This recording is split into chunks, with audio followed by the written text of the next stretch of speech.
What's up, guys? It's your boy TPP, and I'm back with that True Crime Talk live, baby. Let's go. Oh, guys, ready for round two? Who's ready for round two? I am. I'm ready for round two. Round two is going to be some Murdaugh Saga history, some backstory to it all. But anyways, guys, hope you have an amazing Saturday. Smash that like, smash that share, put it out there. And if you're new, replay or not, smash that subscribe. All right, guys, let's get into it. Let me pull up the stuff I got queued up for us. So what I got queued up for us today is I was searching for a cool way for us to deep dive and kind of go over this whole Murdaugh Saga history, a little compilation of just a little bit of everything that is connected to this crazy family, right? And I came across this content creator. They're not particularly a true crime creator. They touch upon all kinds of different content. They only put out like maybe one or two videos a month, but I was impressed. I was impressed with this video. So this video is what we're gonna cover. We're gonna cover it. We're gonna react to it, and it's gonna give us a good breakdown of the history. Let me see who I got in chat real quick. Let me see who I got in chat. So far we got Tashi with the one. Good to see you, man. Joyce Phillips, aka Sassy7, good to see you. Also, Sassy7, good to see you, ma'am. Who else do I got? Let's see. Kathy Blanks, good to see you. It's good to see you. Oh, Pat Gaines, good to see you too. Good to see everybody back for round two. Good to see everybody back. Waiting to see Bees pop in and my mom, as usual. Yeah. Good to see everybody. But yeah, guys, I think this is going to be a good one. She did a really good job of putting a great compilation together. She has it broke down into chapters. So it's like if you're new to this story, this saga, right? If you're new to it and you want some commentary plus this, I mean, you could just go watch this, honestly. It's cool too. But if you want the commentary and you want the breakdown and you're new to this is the best way to do it. She did a great job. Anyways, let me see what else I got. What else I got in chat? I think I got everybody. Okay, guys. Let me cue this up. And like I said, this is by Coffee and Colts. If you don't know her, go check her out. She might cover something that you're into. Like I said, she's not like a true crime person. She covers all kinds of different things. Like it was crazy. I was reading and I was like, this I like her. She's pretty cool. I like people that run their channels with no like. I know it hurts you in the algorithm, but when you have no, I don't know, rules, you just run it how you want to run it. Like I dig that. But anyways, guys, give me some ones in chat if you can hear this. Let me make sure that it's that you guys can hear it. Don't want to start reacting, obviously, unless y'all can hear it.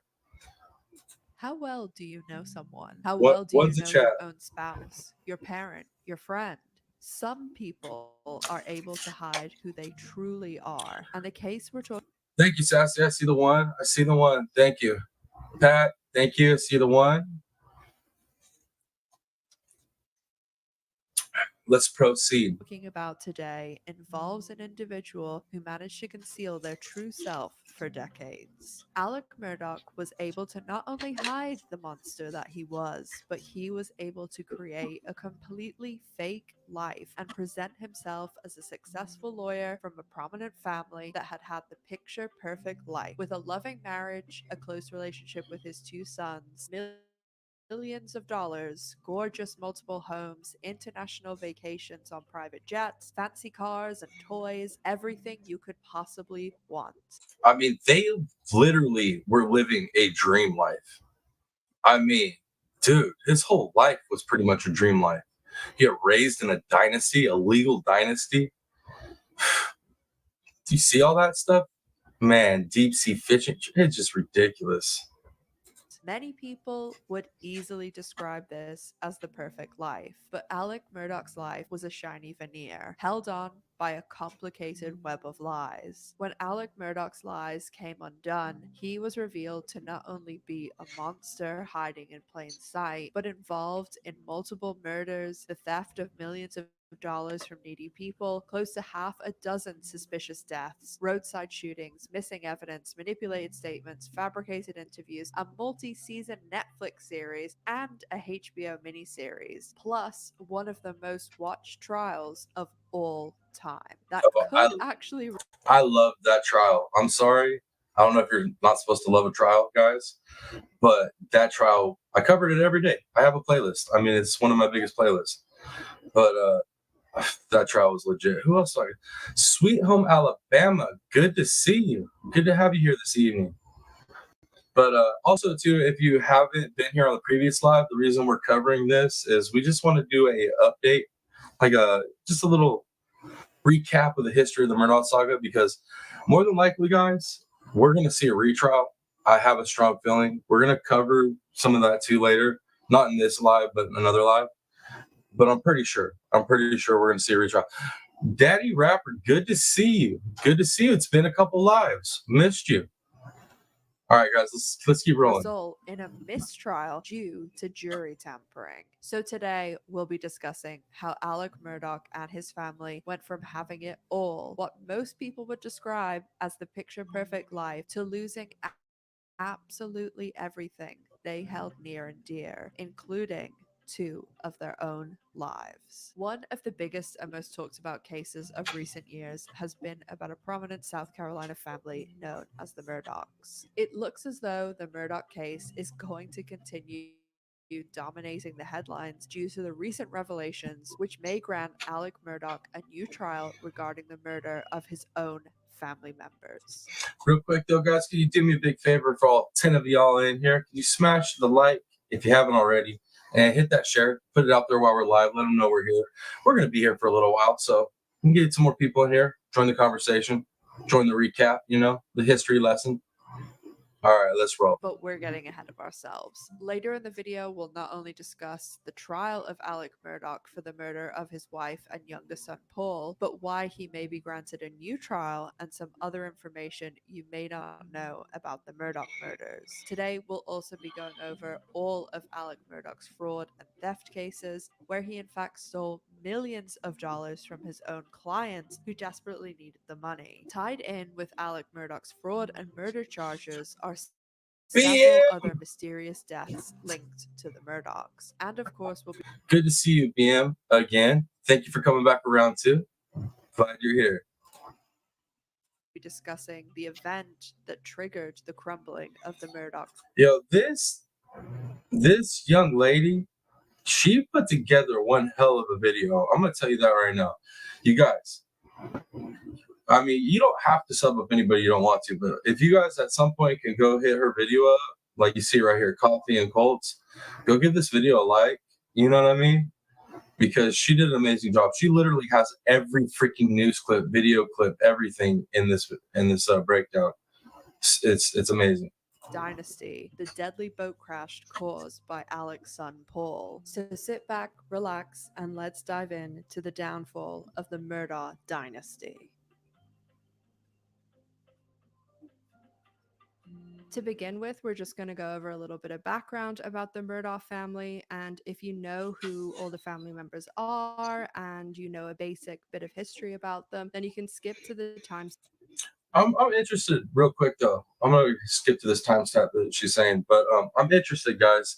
How many of you believe that we're gonna have a retrial, regardless if you think he's gonna be innocent or guilty on the retrial? How many of you? Give me a one. Give me a one in chat if you think we're gonna see a retrial in the Murdaugh case. I want to see what you guys are thinking.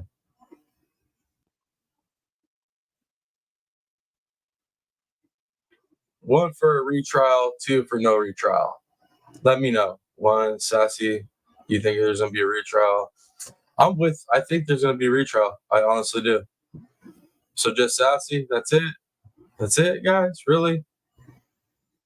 All right. Let's go ahead and keep rolling. timestamp on the screen, as that's when we're going to begin to discuss all of the incidents that happened and also the deep, dark spiral that this family. Lindley, good to see you. Good to see you. Okay, Sweet Home Alabama, you said 1, 2. All right. So some of you with me, huh? Kathy is at like a 1, maybe. So you don't think it's gonna happen, Lindley? No retrial? We're gonna get into that, like I said, on the next live I do on the Murdaugh saga. We're gonna get into that whole situation. But I just wanted to see where you guys are at right now before we do that live. And we're gonna do that live next. But I want to do this one first because, like I said, I want everybody refreshed on what was going on with this family leading up to this trial. But let's proceed. Froze? I'm frozen? Am I froze? Yep. Am I good? Yeah. All right. Cool. Let's keep going. falls into. The Murdaughs are a prominent family from the Low Country in South Carolina. They have been dominating the headlines in the last several years across the US and the globe for the fall of their family's dynasty. The Murdaughs lived in a town called Hampton, South Carolina, and the majority of the family members were lawyers dating back to well over 100 years ago. From 1920 until 2006, a Murdaugh family member served as the county solicitor, which is basically the same thing as a district attorney. This solicitor serves 5 county areas of South Carolina's Low Country within the 14th judicial district. The Murdaughs wielded enormous power, and many people. Now, can you imagine growing up in this, having like all this? You grew up in all this, and you're the guy. You're the weak link in the generational scheme of things that destroys the whole family legacy. That's special. Alex, real special guy. In Hampton thought that due to their connections to law enforcement that the Murdaughs could get away with anything, even murder. And yes, that is foreshadowing. While Randolph Murdaugh Sr., Randolph Murdaugh Jr., and Randolph Murdaugh III all served as the solicitors of the 14th district, the Murdaugh family also opened and operated a law firm founded by Randolph Sr. in 1910. A lot of people have pointed out the hypocrisy of them being on both sides of the table. The Murdaugh law firm, which I mean, I'm not saying that's right, but they were playing the game to the best of their ability, playing both sides. Sounds like bankers. called Peters, Murdaugh, Parker, Elstrick, and Dietrich PMPED specialized in personal injury litigation. Due to the events we're about to discuss in this video, the law group ceased operations and changed its name to the Parker Law Group last year in 2022 after over 100 years of practice. Randolph Murdaugh III, known as Handsome, married a woman called Miss Libby, and together they had 4 children, 1 daughter Lynn and 3 sons, Randolph Murdaugh IV, Richard Alexander Murdaugh, and John Marvin Murdaugh. Miss Libby was a teacher that then served on the school board, and according to people in Hampton, she easily won all her re-elections. Miss Libby also was the co-owner of a small boutique called Branches with her daughter. What's going on in chat, guys? What's going on in chat? Daddy Rapper, you been bad? Ban me. Yes, be good. Be good. Daddy Rapper, what'd you do? Who'd you offend? And what? And does you guys know where, like, the rest of the crew is? Where's Bees? Where's Bees? I mean, she's been on point lately, like on point. Daughter-in-law Maggie Murdaugh, who we'll discuss Probably sleeping. extensively in this video. Both Randolph IV, known as Randy, and Richard Alexander Murdaugh, who went by Alec but spelled like Alex, both became attorneys. Lynn became a victim's advocate, and John Marvin owns a rental business. The family traditionally went to undergrad and law school at the University of South Carolina, and Alec also followed in these family footsteps. While at USC, he met and married his future wife, Maggie Brandstetter. After a few years working in other practices, Alec and Maggie returned to Alec's native Hampton, a small town in South Carolina's Low Country. All right. I see. I was, paying attention to StreamYard, running the show. I wasn't paying attention to my phone and chat. So now I'm seeing what's going on. Are those jokes or is that serious? You know what I mean? Tasha, you got a wrench, so you do what you, yeah. Everybody's got to be cool. I understand jokes. If that was a joke at school, that's one thing, but yeah, let's keep it friendly. That's what we do. All right, I'm gonna continue. With less than 3,000 residents. After moving back to Hampton in 1994 with his wife Maggie and his toddler son Richard Alexander Miss Carson, good to see you.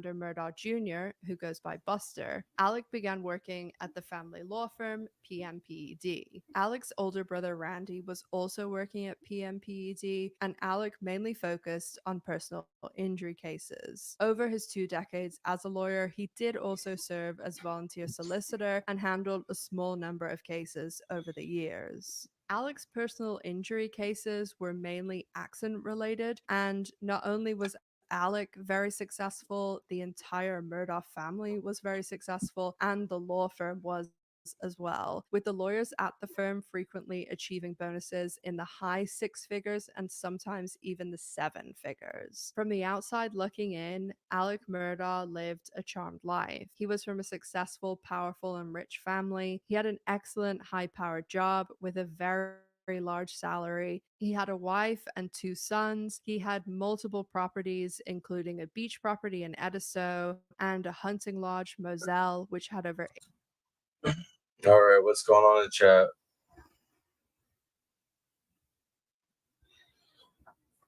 All right. No cross channel beefing. Let's all be chill. Don't like drama. I really don't like drama. Brings the mood down. Let's proceed. 1,800 acres. He had everything that he could possibly want with gorgeous houses. Bees, good to see you. Good to see you, Bees. I was wondering where you were at. Starting to get sad. Houses, land, nice cars, holidays on private jets, the best of everything. And his sons, Buster and Paul, seemed to want for nothing. If you looked at this family from the outside in January 2019, everything appeared to be perfect for the Murdaughs. But by 2020, Thanks for asking, Bees. Her game really, you know how kids' games are now? It's kind of weird. Like when the beginning levels with the schools and stuff, they didn't really, I don't know. I don't feel like they really coached very well. I think it was all half booty, but all in all, my daughter and her friends did pretty good. They performed well. They played like 3 games. They won 1 out of 3. So, I mean, they had fun. So I guess that's all that matters at this level. This is our first time ever playing. So thank you for asking, though. And I told her everybody said, good luck. Let's keep going. 23, the mask had slipped and things looked very different. The Murdaughs were tied to multiple deaths, fraud, the theft of millions of dollars from needy people, and the loss of their power, money, influence, reputation, freedom, and in some cases, even their lives. Pat Gaines, some people can't have money. They just can't. Some people, their vices are too strong to have that kind of money. Miss Julie Dell, good to see you. Love you, Mom. And no, I didn't block you. Promise. I know you're mad at me. It was all jokes, I promise. Please tell her it's all jokes. I'm just playing. It's all love on here. Miss Darcy, good to see you. All right, I think I got everybody. Let's keep rolling.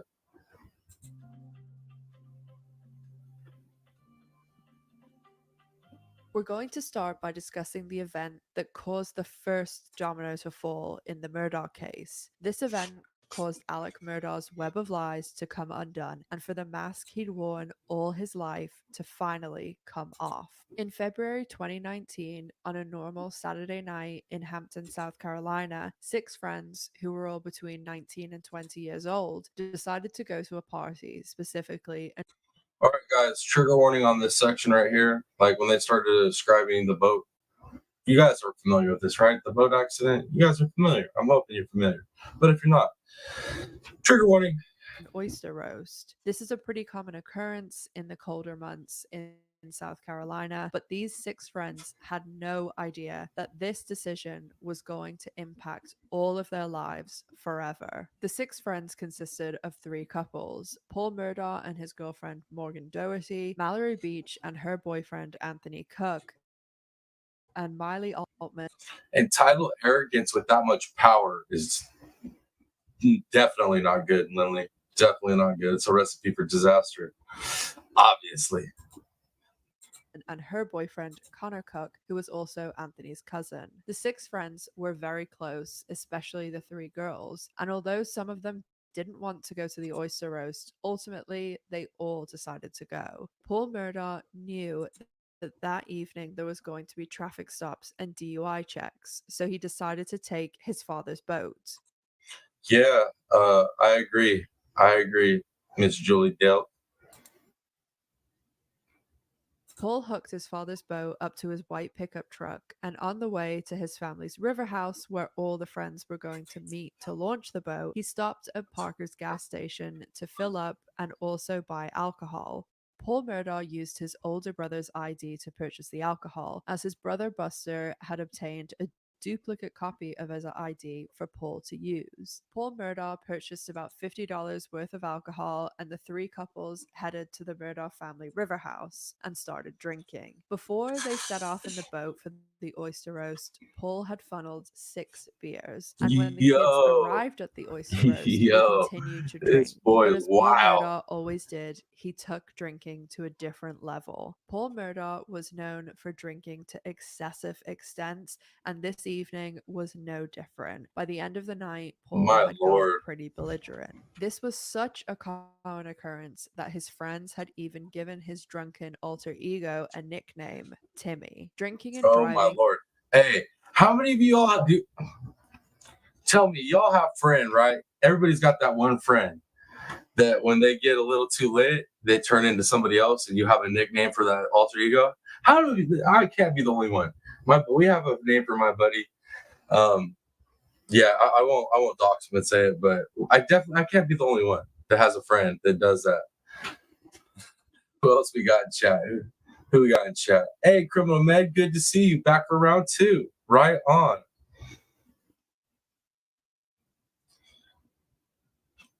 What? Wait up. Let me see what you just said, Criminal Med. I'm actually going to check out Murdaugh and Steven Smith's sites Monday. I think Buster is up in South Carolina now. What? You're really going out there, Criminal Med? Yo, I'm kind of jealous right now. I ain't even gonna lie.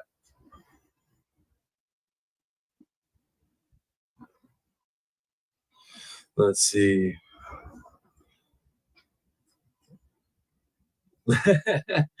Ah, you're so funny, B. Man, that's awesome. Are you gonna put some content out on it? You gonna do some videos, some pictures, something like a collage, slide, something? I would love to see that. That'd be pretty cool. Let's continue. Seemed to also be a very regular occurrence for Paul Murdaugh, as even though he was completely hammered, no one at the oyster roast, including his own Uncle Randy, who was there, seemed to worry too much about the issue of him drinking and driving the boat. The only comments that were made by other people at the party was that it was getting dark and cold, and that's the reason that they might not want to drive the boat back. Paul's ex-girlfriend, Morgan Doherty, has also spoken to Netflix about getting into a car accident with Paul when he was drunk. They were driving in his truck and it flipped over, and Paul called his grandfather, as he usually did, to get him out of trouble. Paul's grandfather... Oh, I see. I knew you'd have a good take on that. I was wondering what your take was, Criminal Med. So you read the book. Awesome. I heard it was it was okay, but definitely after reading it, I'm sure you have a really good take on the fact that he's probably going to get the retrial. Do you call your friend's drunk alter ego Snooki? Yo, from Jersey Shore, that is so funny. Is it from Jersey Shore? Because if that's from Jersey Shore, that's hilarious. Even if it's just a coincidence, that's still hilarious.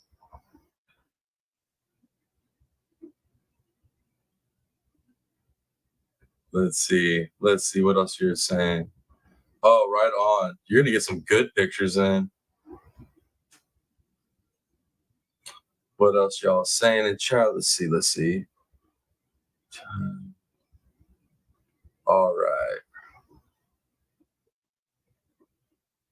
right, cool. Let's keep going, And his guys. parents both showed up to clean up the crash site, and Paul Murdaugh and his parents even chastised Morgan for attempting to call 911 and said that Morgan could have got their son in trouble. Not the drinking and driving, but the fact that Morgan was going to call the authorities. It's starting to get late at the oyster roast, and the six friends decide to leave. They all leave on the boat, and while they're leaving, Paul and Connor are adamant that they're going to stop in downtown Beaufort for more drinks. So they do make that decision to stop and have more alcohol. And unfortunately, this decision was most likely the catalyst for only 5 of the passengers making it home that evening. Paul and Connor stop at a bar called Luther's, and Paul orders several shots for them. After drinking more, Paul and Connor return to the boat, and this is when CCTV. Where exactly do you plan on going? I mean, are you talking like you going to like the actual properties, like the properties? You're gonna go to the scene, the side of the road, and the spot where Stephen Smith, whatever happened to him, which we know is not good. I mean, take pictures of everything, man. I don't know. I'm out there taking too many pictures, probably. Let's see. Right? See, mom agrees. Every spot. Yeah, guys, do me a huge favor. Do me a huge favor. There's only 14 of us. Smash that share. Get it out there. Let people know we're live right now. We're having a little conversation on a Saturday night. Let's get these numbers growing.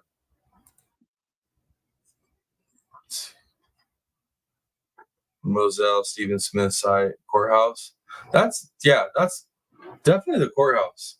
I bet you it's going to be really awesome pictures too. Yeah, too cool. I'm jealous. Footage captures the kids walking down the day dock, and this is the last time that the 6 of them would ever be seen together, because in the next hour, one of these friends would be dead. The boat sets off, and immediately Paul Murdaugh starts driving erratically. CCTV footage also captured the boat speeding and driving around in circles. The rest of the group tries to convince Paul to let one of the others drive, to stop speeding, and just to get them home. Towards the end, some even ask to be dropped off at the dock because they're scared of Paul's driving. Paul takes off his shirt and begins screaming at the rest of the group. He goes up to his girlfriend, Morgan Doherty, and screams in her face and asks her why she doesn't have his back. Morgan said, why would she have his back when he's behaving so poorly? Paul then slaps Morgan and calls her. Can you believe that little motherfucker? He slapped her? Oh, man. Yo, I don't like that. I don't do that stuff. We don't get down like that. Disgusting names, insults her family, and spits on her. He just started calling her like a bitch, and he was like, "You're such a whore." Paul Murdaugh then. What an entitled little. Ugh. I know I shouldn't talk bad about him. He's no longer with us. So, but still, God, man, how you raise your kid like that? I just don't understand it. Up to the throttle of the boat, slams it down, and the boat accelerates and smashes into the bridge. The front of the boat hits the bridge, and the back of the boat goes up, and absolute chaos erupts. When the boat hits the bridge, Anthony Cook and Mallory Beach were in the back of the boat. So both of them are ejected from the boat along with Paul Murdaugh. Connor Cook smashes into the right side of the boat, cracks the windshield, and Right. So, I mean, you get 3 ejected, and the most innocent one, in my opinion, ends up losing her life. How does that fair? How's that fair? some rod holders, and breaks his jaw, and he also gets a Ooh, laceration to his face. my lord. Miley and Morgan were in the front of the boat sitting on a cooler. Miley had her feet up on the front of the boat, so that pretty much protects her from feeling a lot. Tell you right now, guys, I could not find a better documentary style video put together that has more footage of the whole history, right? Everything you could possibly find, like this content creator found it and did an amazing job of putting this together. I just want to put another shout out to her. Coffee and Colts, you should check her out. You don't have to sub her up, but if you give her at least a like on this video, it'd be awesome. She makes good content, well made content. Lot of the impact. Morgan is thrown forward and her hand is smashed between the front of the boat and the bridge. The scene is absolute chaos. Most of the kids are badly injured. They're screaming. Paul had taken off some of his clothes before the accident and after being in the water removes everything except his boxers. Morgan's hand is pouring blood and all of the kids were pretty intoxicated, scared, and What? PJ's World? What's up, Miss PJ? Good to see you. Awesome to have you here on this Saturday. Right on. We're just doing a little refresher course on the Murdaugh Saga, the history to this crazy family, because I, for one, believe, like others, that we're going to see a retrial, unfortunately. So we just brushed up on it. didn't know what to do. Anthony and Paul swim out of the water and get up onto the bank of the Huntress, we meet again, ma'am. We meet again. Good to see you. river, and this was when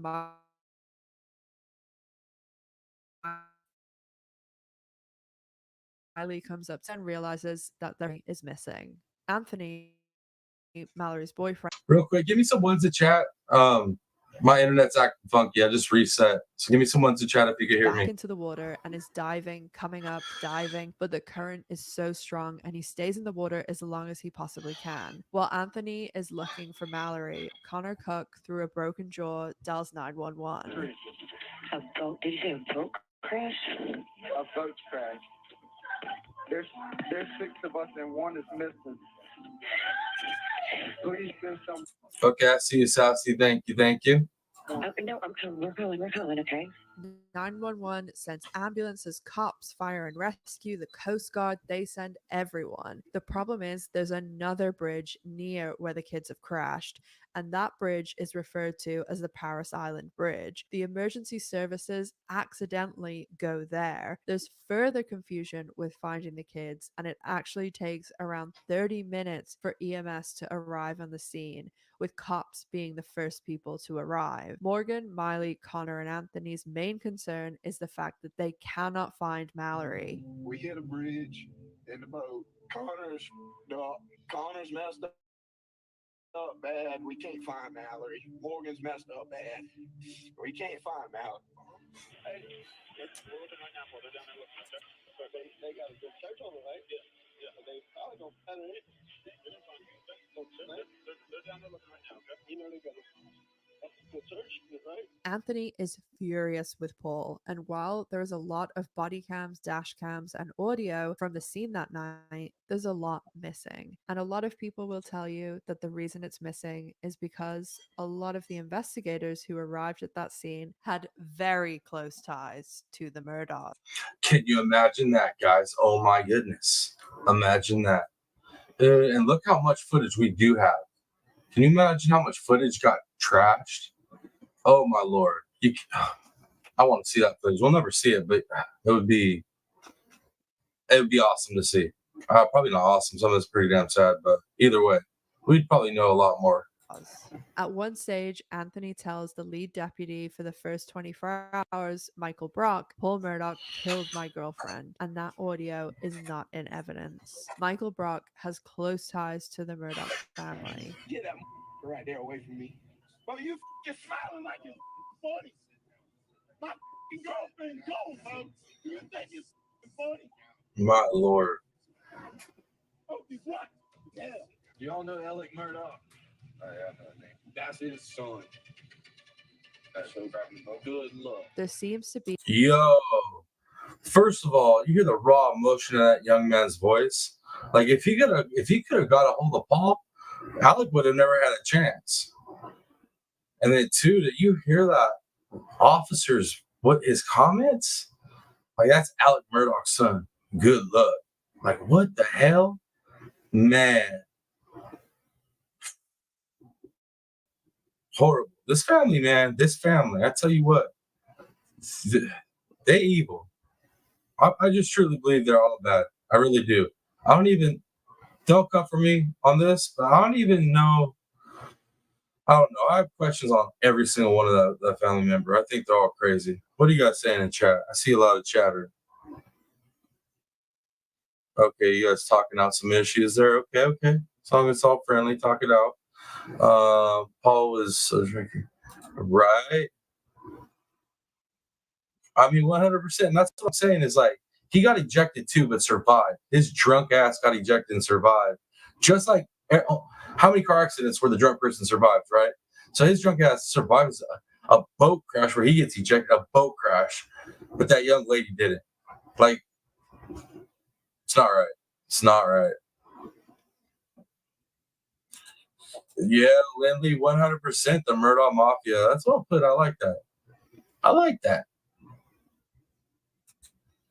Okay, let's see. All right, the rest is conversation. Let's just keep going. Be an immediate effort to protect Paul. One of the DNR agents on the scene, Michael Paul Thomas, is best friends with Alec Murdaugh's brother, aka Paul's uncle, John Marvin Murdaugh, and Paul's ex-girlfriend Morgan of 4 years described Michael Paul Thomas as Alec Murdaugh's bitch, and that he got Paul out of a ton of trouble. At no point in the evening does any officer give Paul Murdaugh any sort of breathalyzer or sobriety test, despite the fact that he is absolutely trashed, and several of the kids tell officers that Paul was driving the boat. Before the kids are transported to the hospital, Paul borrows Miley's phone and calls his grandfather, Randolph III, the former solicitor. I don't understand. Like, you have this much money and this much power. You have the ability to like really get your kid some treatment because his issues are that bad, and all you do is just like continue to freaking baby him and let him continue down this path. It's ridiculous, man. It's so ridiculous. A man with great power and influence in South Carolina. Paul tells Old Buster that Cotton Top was driving the boat, and Cotton Top is Connor Cook's nickname. Miley, Morgan, Connor, and Paul are all transported to the hospital. Despite being injured, Anthony refuses to leave the crash site without Mal.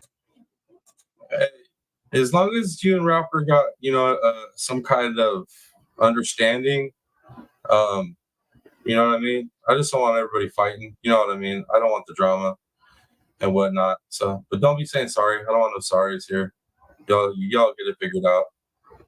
Paul has to be restrained and transported in an ambulance by himself because he was so out of control and drunk. When they arrive at the hospital, Randolph and Alec arrive at the hospital and immediately jump into lawyer mode. They tell the kids not to say anything to the police, and Alec Murdaugh does not seem concerned about the fact that Mallory is missing or that any of Huntress, you don't have to leave.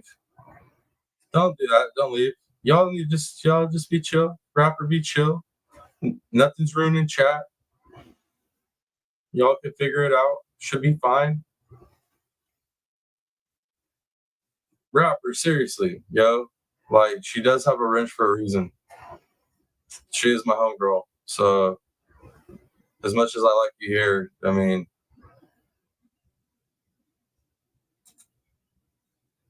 all right, let's proceed.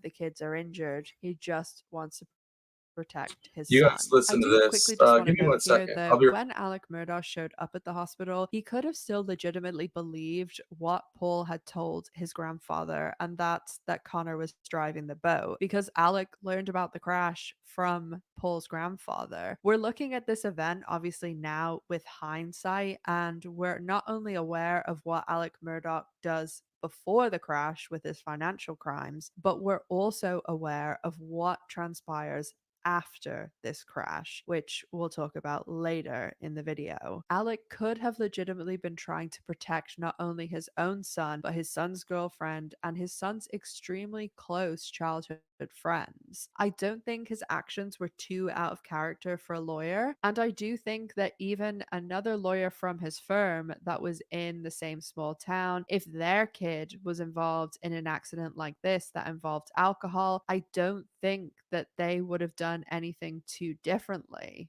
Obviously, there's still a lot of things that were awful that he did. After that night, he went on to be incredibly manipulative, and that's when he knew that Paul was the driver. He also didn't seem to be concerned at all that a 19-year-old girl was missing. He didn't call her parents because we have all his phone logs. He didn't ask about the search, the resources for the search, or anything like that. And he also didn't seem to be really concerned about the kid's injuries. I think his actions after that night were horrendous, but some of the documentaries and a good bit of discussion around this boat crash has put this very sinister slant on Alec's actions that night of basically just telling the kids not to say anything until their heads were on a bit straighter and that he represented them, because we're viewing that with the hindsight of knowing how this story ends and what Alec goes on to do to his own wife and son, which of course we'll talk about later in the video. At the hospital, Paul is still acting out, with his grandfather being quoted as saying Paul can't be interviewed because he's drunker than Cooter Brown. The hospital. All right, Bees. Next time Rapper's out of timeout, we're just going to go ahead and block Rapper because I'm not going to have anybody disrespect my friends. So Huntress isn't just a subscriber here or just a moderator. She's like actually my friend, So I don't roll like that. I don't want the drama here. I've given Rapper plenty of chances to be here and be chill. I want my channel to be a neutral place where everybody can come, joke around lightly, get true crime, you know what I mean? Be entertained, have a good time. I don't want this drama and shit here. Like, I don't want that. So I'm sorry, but yeah, I can't have that. Never mind. I got it. I got it. Maybe in a week or so we'll unban, but for now we're banning them. I can't have that. Sorry guys. Sorry stuff got all weird, man. We had like 20 people and now people have dropped out, that sucks. That's why I'm not into this drama and stuff. So my friend left chat, right? My friend and my moderator left chat because somebody wants to be like horrible. This is not what I like. I don't like this. So far, like all my lives have been awesome, like really good lives, no issues. That was disrespectful. Like, you got your point across. That's all you needed to do. And then just be quiet. Be quiet after that. Get your point across. Be quiet. Agree to disagree. Don't bring drama to my channel from other channels. Don't. Because what's going to happen is if you bring drama to my channel from other channels, if you're beefing with my friend and you bring it to my channel, I'm going to take my friend over you. I'm sorry. You could go clip me and make fun of me and say I'm a bad content creator. We can do whatever. But I'm going to take my friend over you. I don't care. So hopefully Huntress is still watching or hearing me. Hopefully she comes back. You don't have to deal with that. You won't deal with that. Hey, Jennifer B, you're late. Yeah, you just missed a little drama. Our stream was going chill, and then some drama popped off. But yeah, so anybody, if Huntress isn't here, can anybody out there get a hold of her? I did message her, but she ain't answering me back. So I'm worried that she's upset. I want her to know I got her back. You know what I mean? She comes first. I'm a loyal friend, guys. That's how I roll. I'm not gonna let somebody mess with a friend. So let's see. What are you guys saying in chat? I know, Darcy. I know. That's why I said it needed a minute, because on StreamYard, I didn't know how to block on StreamYard, and then my phone was acting up. I was having a hard time messaging Huntress, and then dealing with what I needed to deal with it. So, but yeah, he's Daddy Rapper's blocked now. So I can't have that.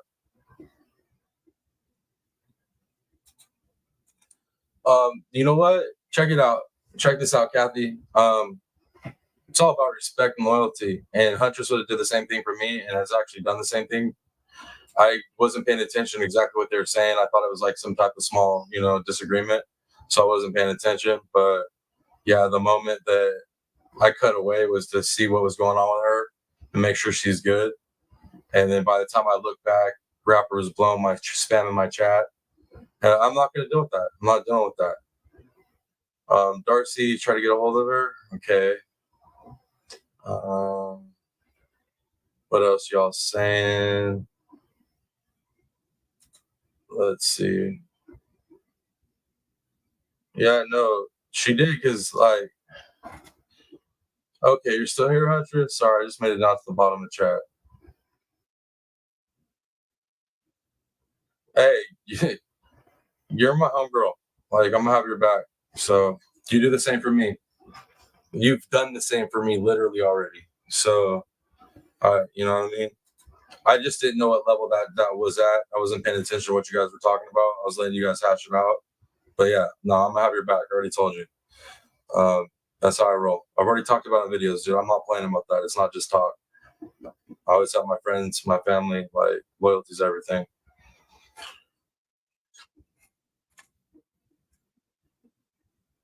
Heck yeah. I can't wait for those pictures, Criminal Med. Seriously. But yeah, guys, screw that. We ain't letting the drama slow down the party. Let's get back to this, man. Let's get back to this. Hospital staff has described Paul as the most arrogant and rude teenager to ever come through the ER. He was harassing nurses, acting out, making really inappropriate comments towards the nurses, and the ER staff actually took his blood to test it for alcohol levels, and his alcohol level was 3 times the legal limit whenever it was tested. But also keep in mind that this was several hours, over 2 hours after the crash. So he had 2 hours to burn off alcohol. So God knows what the level of the alcohol in his system was at the time of the actual crash. At the hospital, Paul continues to say Connor Cook was driving, and the next day when the media reports on the crash, they state that one of 2 boys was driving. Paul Murdaugh. You see the power that family has? Literally that quick. It went from Paul's driving to him accusing his friend to having enough power and sway in the family to have the freaking media saying it was either one or two, right? Because the media can't be wrong completely. So it's like one or two. That is insane. Or Connor Cook. Beaver County deputies determined one of 2 boys were driving, Paul Murdaugh or Connor Cook.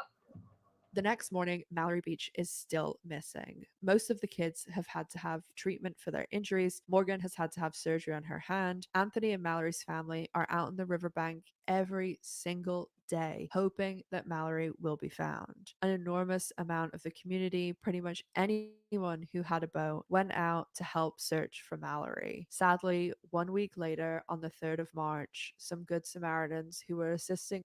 You know who really didn't search for Mallory? Take a guess.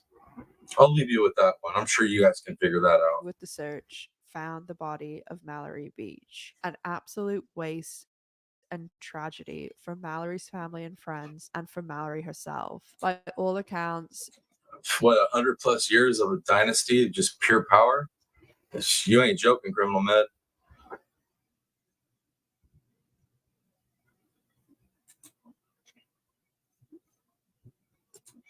Yo, easy on the mans. Easy on the mans. Yo, we ain't all bad. God dang.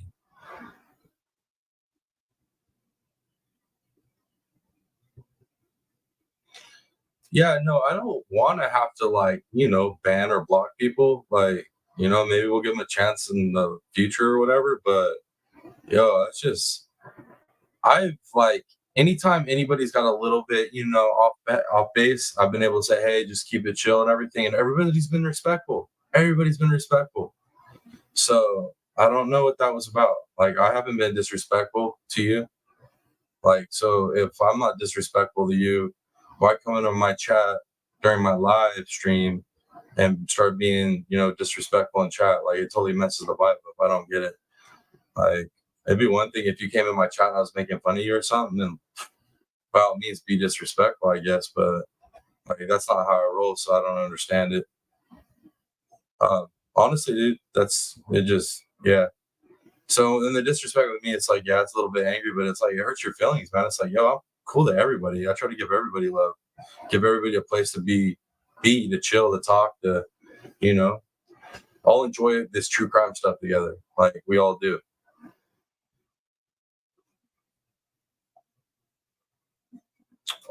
Thank you, Miss Sassy. Thank you. I appreciate that.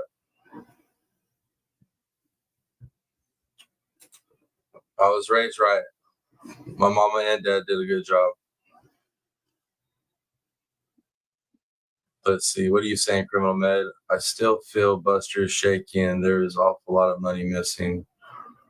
Where do I think it is? Offshore account, Criminal Med, offshore account somewhere. You know what I mean? Definitely. Yeah. I don't. Nothing surprised me at this point with this family. Let's see what Pat Gaines is saying here. When the housekeeper broke into, yeah, no, I felt I felt the same way for a lot of those the witnesses during the trial. You could feel the raw emotion. It was something else.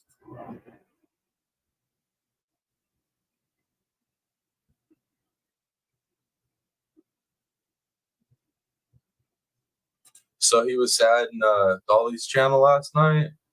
Like I said, man, like I'm very empathetic to people's struggle. Like very empathetic. I didn't want to have to do that, but like I said, there's a line that you can't cross. And then coming on my channel, disrespecting the chat, disrespecting my friend, most importantly, it's just you can't do that. It's not nice. And like it didn't have to go that way. So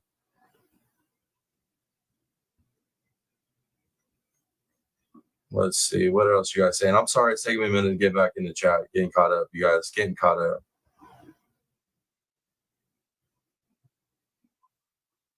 Tennessee sweetheart. Sorry, it's taking me a while to get into the chat. I just saw you. Good to see you. Second round. Good to have you here. Oh man, you can say that again, Lindley. Money, power, alcohol, and drugs. A bad recipe for corruption and even murder in this case. I 100% agree. 100% agree. He left one other, addiction Alec had in there. He had that preference for the ladies of the night. That was his other addiction. I have a strong feeling that's where a lot of money went to. Stories came out, man. Stories are coming out. That would be so crazy, Darcy. I don't even know what to say about that comment right now. Yo, that comment right now. Oh, that would be so crazy. But there would be, I don't think you could find a better place to hide them. Honestly, I really don't think you could find a better place to hide them. Yo, that is, wow.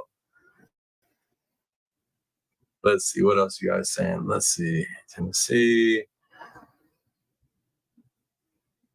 Oh, no, I agree. I think that's why Buster Murdaugh is still alive. I think him and his dad are partners. I think he knows a lot about his pops.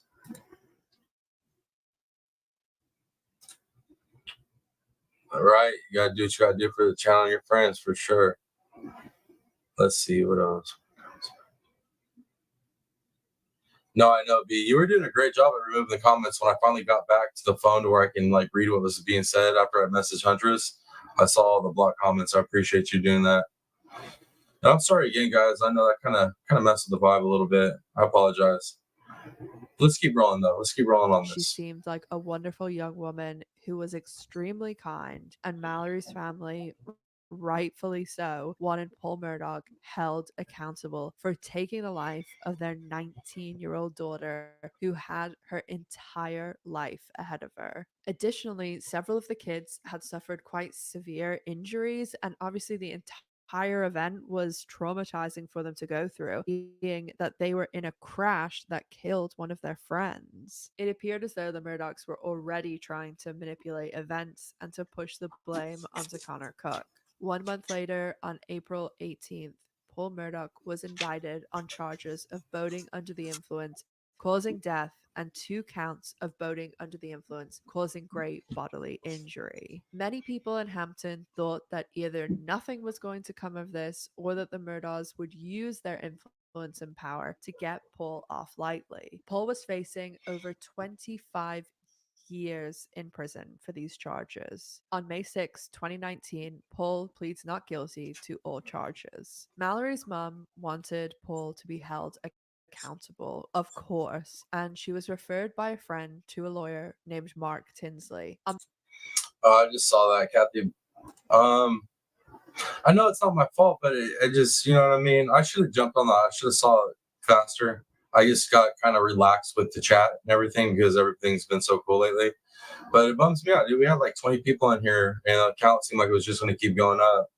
And then that happened, and just, yeah, dude, it totally derailed it. It killed the vibe. So, I don't know. But if you guys could smash that like, thank you, Bees. If you could smash that like and hit that share, let them know that we're having a live stream. Let them know we're out here having a discussion on this case. I see a lot of people complaining that not enough content creators cover the Murdaugh case. Well, I do. Where y'all at, people? Let them know we're out here. Let them know we're out here. But, all right, guys, let's keep rolling. On behalf of the Beach family, Mark Tinsley files a wrongful death lawsuit. This lawsuit was against Parker's, the convenience store that Paul purchased the alcohol from that night. The lawsuit was also against Luther's, which was the bar that Paul and Connor drank at after the oyster roast. And the lawsuit also included 2 homeowners, Kirsty and James Wood, where the oyster roast was. So the lawsuit was against anyone who had served the 6 kids alcohol that night. The lawsuit was later amended to only name Richard Alexander Murdaugh Sr. and Jr., which is Alec, Paul's father, and Buster, Paul's brother, and also Parker's convenience store. Alec was named as it was his boat and also because he had knowledge of Paul having an alcohol problem, and Alec still gave him his boat. Mark Tinsley also had collected evidence from the Murdaugh social media, as both Alec Murdaugh and Maggie Murdaugh, Paul's mother, had an avalanche of pictures and videos posted on there that had Paul drinking around them, and they'd also liked a number of pictures with Paul drinking or drunk, displaying that they clearly knew Paul drank to absolute excess. Yo, Parents of the Year award, right? Obviously, I mean, especially Alec. Alex obviously is crowning king father of the year. But man, look at all that incriminating evidence. Also knew that Buster Murdaugh had obtained a duplicate ID that Paul was using to buy alcohol, and that duplicate ID was why Buster was sued. Not very much happened for 2 years. Obviously, COVID delayed things, and then unfortunately, both Mark Tinsley and John Tiller, who was Alec's lawyer, were diagnosed with I feel you, Lindley. I absolutely feel you. cancer. During the 2 years, Alec Murdaugh offered up the insurance money that he had, which was about $500,000, but also was claiming to Mark Tinsley that he was broke and couldn't pay anything more. He told Mark Tinsley he may be able to come up with $1 million, but that was it. Alex Murdaugh also approached Mark Tinsley at an event and said, "Oh yeah, Tennessee, you're glad you weren't here. Trust me, you'd have been upset too."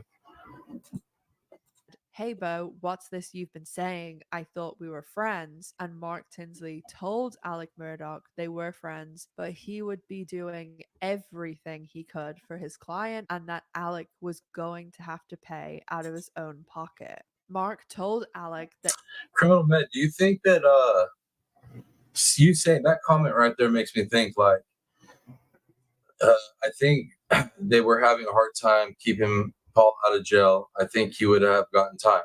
So do you think with his addiction, his weakness, he's just not a strong character? Do you think his dad did what he did as a mercy type situation, if you know what I'm saying, a mercy unaliving? Do you think that that fit into Alex's psyche on why he did what he did? That comment that you made just sparked that.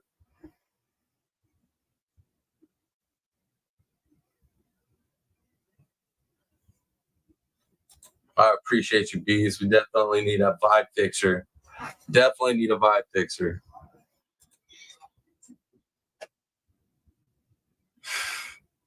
All right. Let's see. Oh yeah, he was.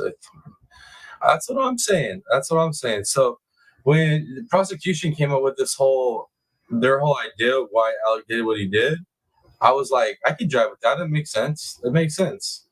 You look how this family is and how they act and what was really going on behind the scenes is yeah, prosecution's story, their narrative. I believed it. I had no problem believing it.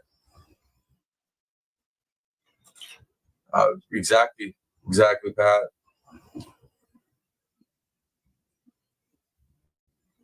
Yes, exactly. They knew like he's just I don't know. It sounds bad, but he was a drain on the family. He was a stain on the family. I mean, Alec was too, but at least Alec kind of knew how to hide it, right?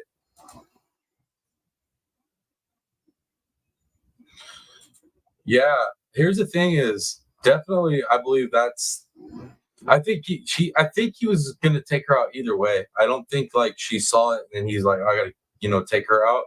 I think he had planned to take them both out because I believe she was gonna end up divorcing him and going after what he had.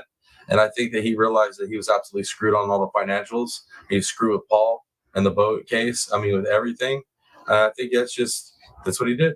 I mean, we can't really logically understand it, but I think that's what he did.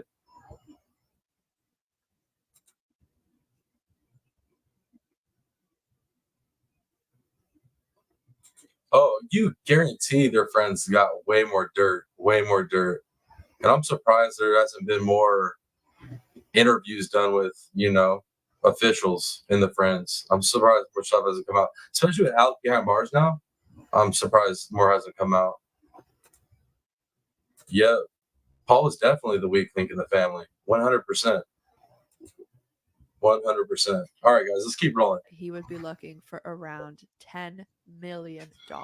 Mark and the Beaches thought it was odd that Alec was claiming he was broke, as they Yep. knew not only did Alec have generational wealth, but that he was earning millions of dollars as an attorney. Mark told Alec that he needed to turn over his finances to prove he was broke, but Alec Murdaugh couldn't turn over those finances because one look at them and people would realize that for over a decade, Alec Murdaugh had been stealing millions of dollars.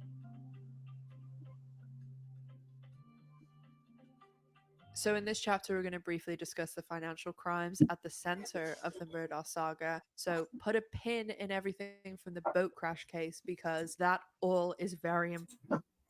Shaky's putting it lightly too, right? Man, I still can't believe you're going there, Criminal Med. That is too cool.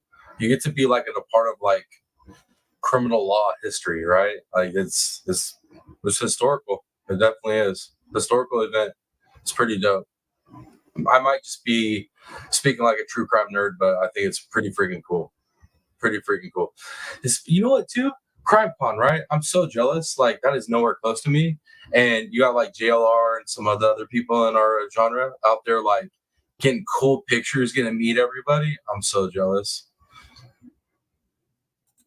You can't resist. I mean, if you have the ability to go, I would go too.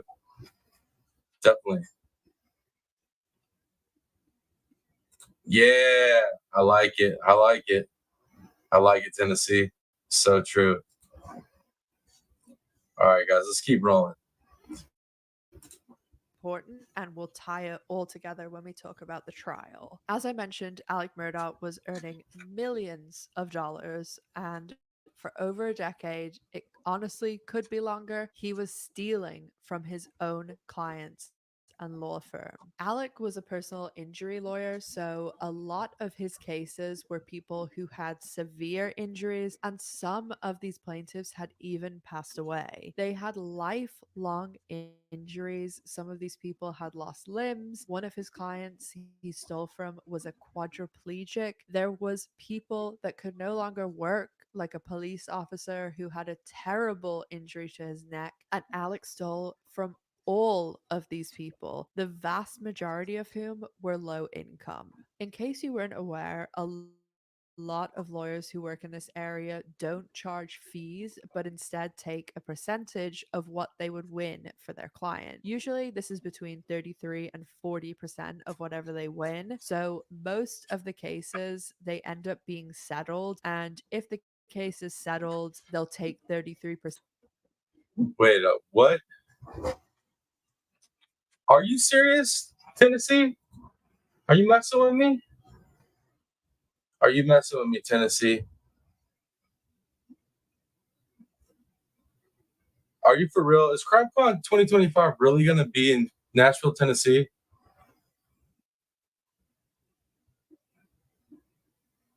Lisa P, good to see you. Good to see you here. Lovely to have you on this beautiful Saturday night, man. What? No, for real though. 2025 is going to be in Nashville, Tennessee. All right, guys, that's the goal. We're wrapping up 2023.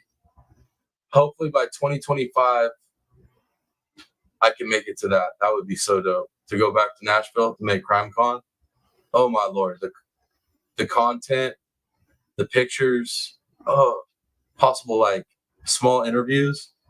Yeah, that would be so dope.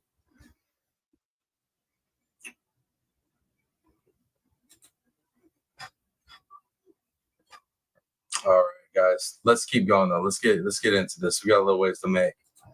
Because they haven't gone to trial, they haven't had to do all the discovery, and it's not as much work. But if it does go to full on trial, the lawyers will take closer to 40%.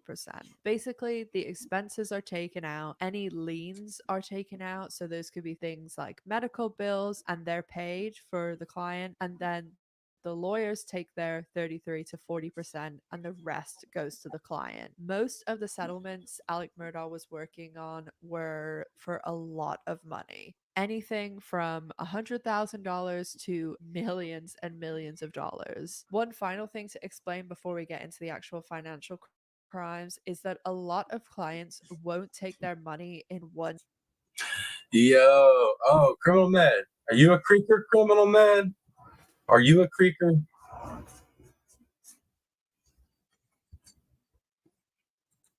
I should have figured.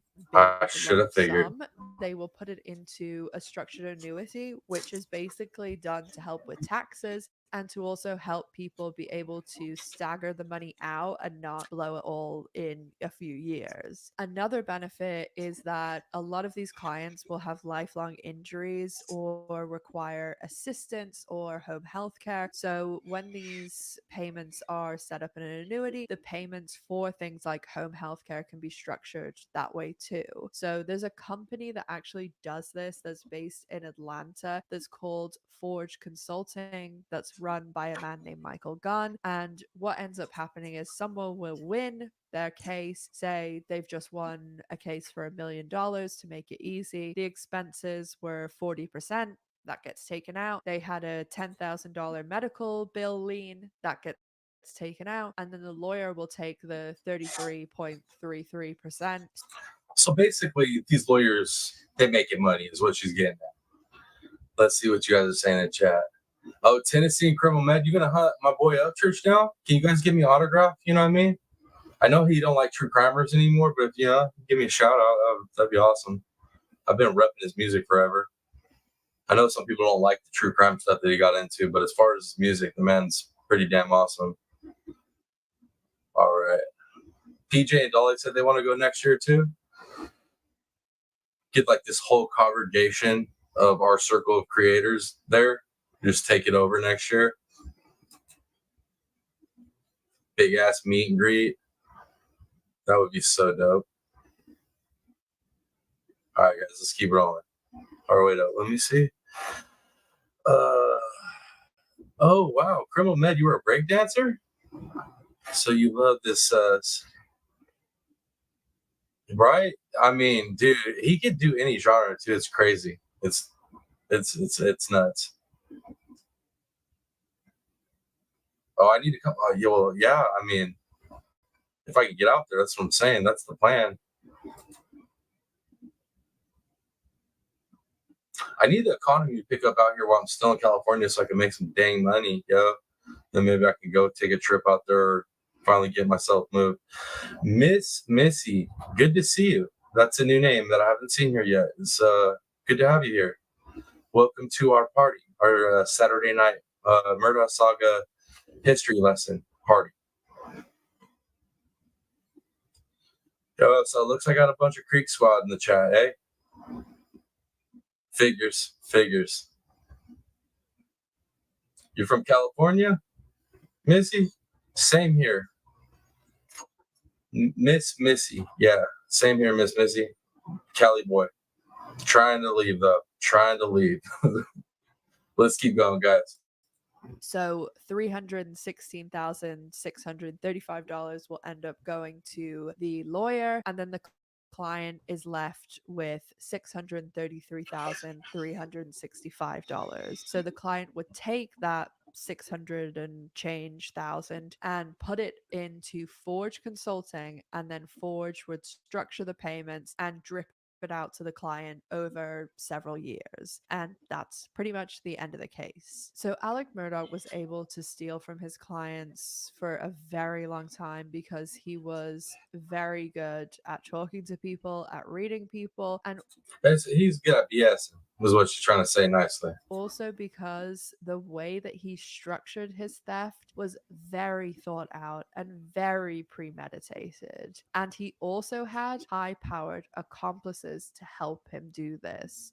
So real quick, fair use stoppage. Bees. I seen that comment, Bees. You don't get it started, Bees.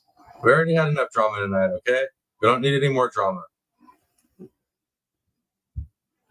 So Alec basically set up a bank account at Bank of America through the help of his friend Russell Lafitte. This is a person from another prominent South Carolina family, the Lafitte's, who run a lot of the banks in that area. So Alec didn't have So think about this, man. They got the whole legal system locked up, and they got connection with the banking system. I mean, can you get any more powerful? I don't think you can. That's it. It's like bankers and lawyers. They run everything. They control everything. to go through the usual checks that normal people do. So he sets up the account, but not in his name. He sets it up doing business as Forge. So it is his account, but whenever, you look on the card or the checks or any of the information, it's Forge bank account. And Alec Murdaugh then would gain the trust of all his clients. And in a lot of cases, he would end up suggesting to these clients, because they trusted him, that they get a PR, which is a personal representative. And that PR person would then mean that Alec. I forgot that part, criminal med. I forgot that part. The cops as well, law enforcement as well. Yeah, I heard it out the gentleman's mouth, right? The officer's mouth. That's Alec Murdaugh's boy. Good luck. Crazy. Absolutely crazy. All right, guys. If you haven't smashed that like, please smash that like for your boy. And if you haven't hit that share already, hit that share. Get us out there. Let them know we're live, that we're covering this. Help me grow this community. I need y'all. Help me grow this community. Those live shares, those live stream shares, they help huge. Let's roll. Wouldn't have to discuss the plaintiff's case with them. He would only discuss it with the PR person, and he would end up getting his high-powered friends to be the PR, like Russell Lafitte. So Alec has this Forge account set up, and then he smooth talks his clients. They end up trusting him, and he lies Miss Missy, thank you for the sub. I appreciate you. about the money that was won, or he lies about winning money at all and says, oh no, you didn't win anything. And then he ends up writing the checks or getting the checks written to Forge, not Forge Consult. I didn't realize that. I didn't hear that. Criminal med, that he bit the nurse. Fake, a little douchebag, man. Consulting, the actual company that we talked about that's based in Atlanta, but to Forge. And then he ends up depositing those checks into his Forge Bank of America account. So Alec would win a case, and he won a lot of cases, and a lot of lawyers that he worked with. Did Grandma ninja me, guys? Did Grandma ninja me in the background? I just saw I just saw Darcy's her message.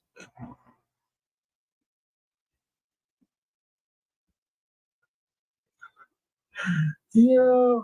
Bees, I just saw that too. You know what? I've been paying attention to the documentary.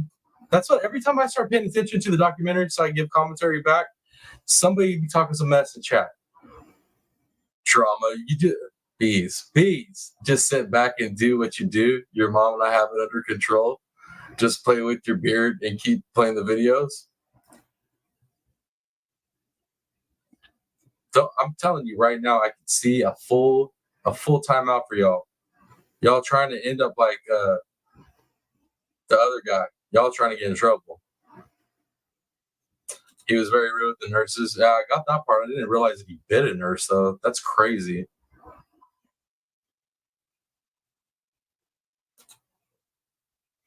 She keeps popping by the window. Yeah. She in there getting coffee ready. That's kind of her little routine in the evening. She likes to get the coffee ready, lock up everything. She got a routine. Adds character to the channel, you know what I mean? Adds a little character to the channel. Plus, for me too, every time it does happen is later on in life where I can go back and look at these videos and I'll get to see that. And it's priceless, really. Priceless.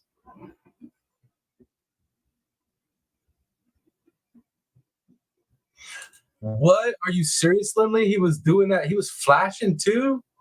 Yo, did I miss that? I don't remember hearing that part. Let's see. All right. Yeah, dimples are popping. Okay, guys, let's continue. Also said that he was very good at reading people and capable of using emotions on or against people, and that he would actually end up winning cases for a lot more money than he should have won. So he would win the case, the expenses would be paid, the attorney's fees taken out, and then it would be sent into his law firm, and the client's money would be put in a check form, written out to Forge, and then he would cash the Forge check into his Bank of America Forge account. His law firm would just see, oh, the check went to Forge. That's totally normal, and they wouldn't think anything more of it. Alex stole over $10 million from clients this way. One of the largest thefts was from the children of his former housekeeper and his son's nanny, Gloria Satterfield, who Yo, the nanny, bro. Like the nanny. How you gonna do the nanny and the nanny's kids like that? Like, been in the family for ages. Been working for the family for ages, and you're gonna do her like that. It's horrible. Let me see what you guys are saying in chat. Let me see what you're saying in chat.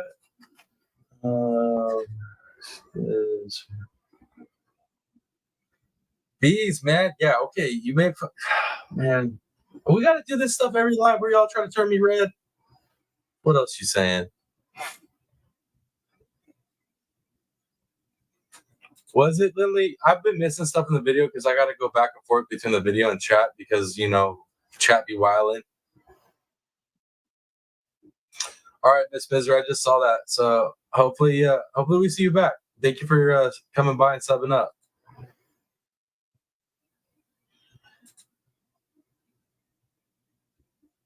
All right. Okay, guys. Okay. Let's keep going. Let's keep rolling.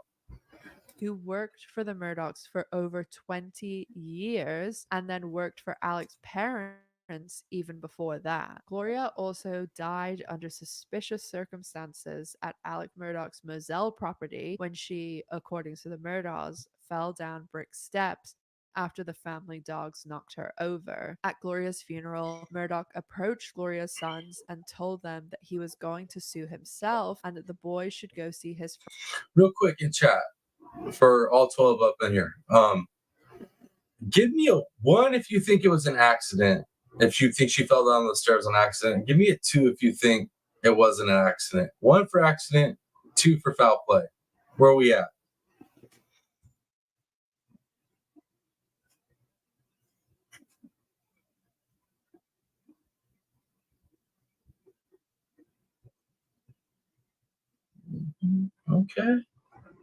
Okay, we got a 2.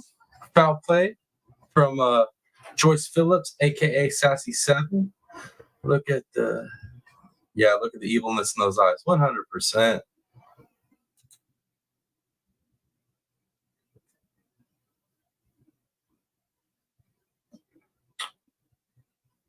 Twos. Y'all are thinking like I'm thinking then. So we got Darcy 2, Tennessee 2, Kathy Blanks 2, Joyce Phillips 2. Bees, have a blessed night. Are you leaving? Is somebody leaving? Did I miss something? 2-0. Right, 2-0's an accident with this family. 100%. Okay, so Pat, you're gonna say 1. All right. See where everybody's at. Bees, are you going tonight? Are you telling me? I thought I saw. Okay, there we go. Have a blessed night. Who's leaving? Bees, are you leaving? Well, if somebody's leaving. Have a blessed night. Have a blessed night, anyways. Let's keep going. Friend Corey Fleming, and Corey would set them up with some money. Alec Murdaugh, Corey Fleming, and Russell Lafitte did a lot of these schemes together, and Russell Lafitte and Corey Fleming have also been charged for their Oh, my bad. Yeah, you're right. She did. I did it. My bad. Thank you, Bees. involvement with Alec Murdaugh's crimes. Gloria Satterfield's case ended up being settled for over $4.3 million, and her sons did not get 1 penny. There's more to the Gloria Satterfield case and some of the other cases linked to the Murdaughs, so maybe I will cover those in a follow-up video if people are interested in this video. Let me know down in the comments. So Alec Murdaugh was doing this for years and years, and when Mark Tinsley requested his finances, that meant that the banks would send over every account with Alec's name on it. At that point, Alec was just, he was messing himself. He was like, what am I going to do? My whole world is crumbling around me. Everybody's about to see underneath the facade I've built. It's over.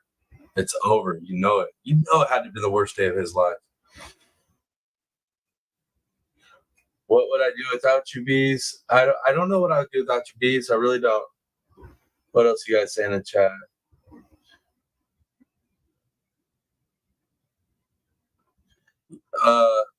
Pat Gaines. That's the thing too, is I still don't know how I feel about Maggie and what she knew. It's like part of me feels like maybe she was more innocent, but then it's like hard to see anybody in that family being innocent. You know what I mean? They all feel like they had something to hide. I just don't know.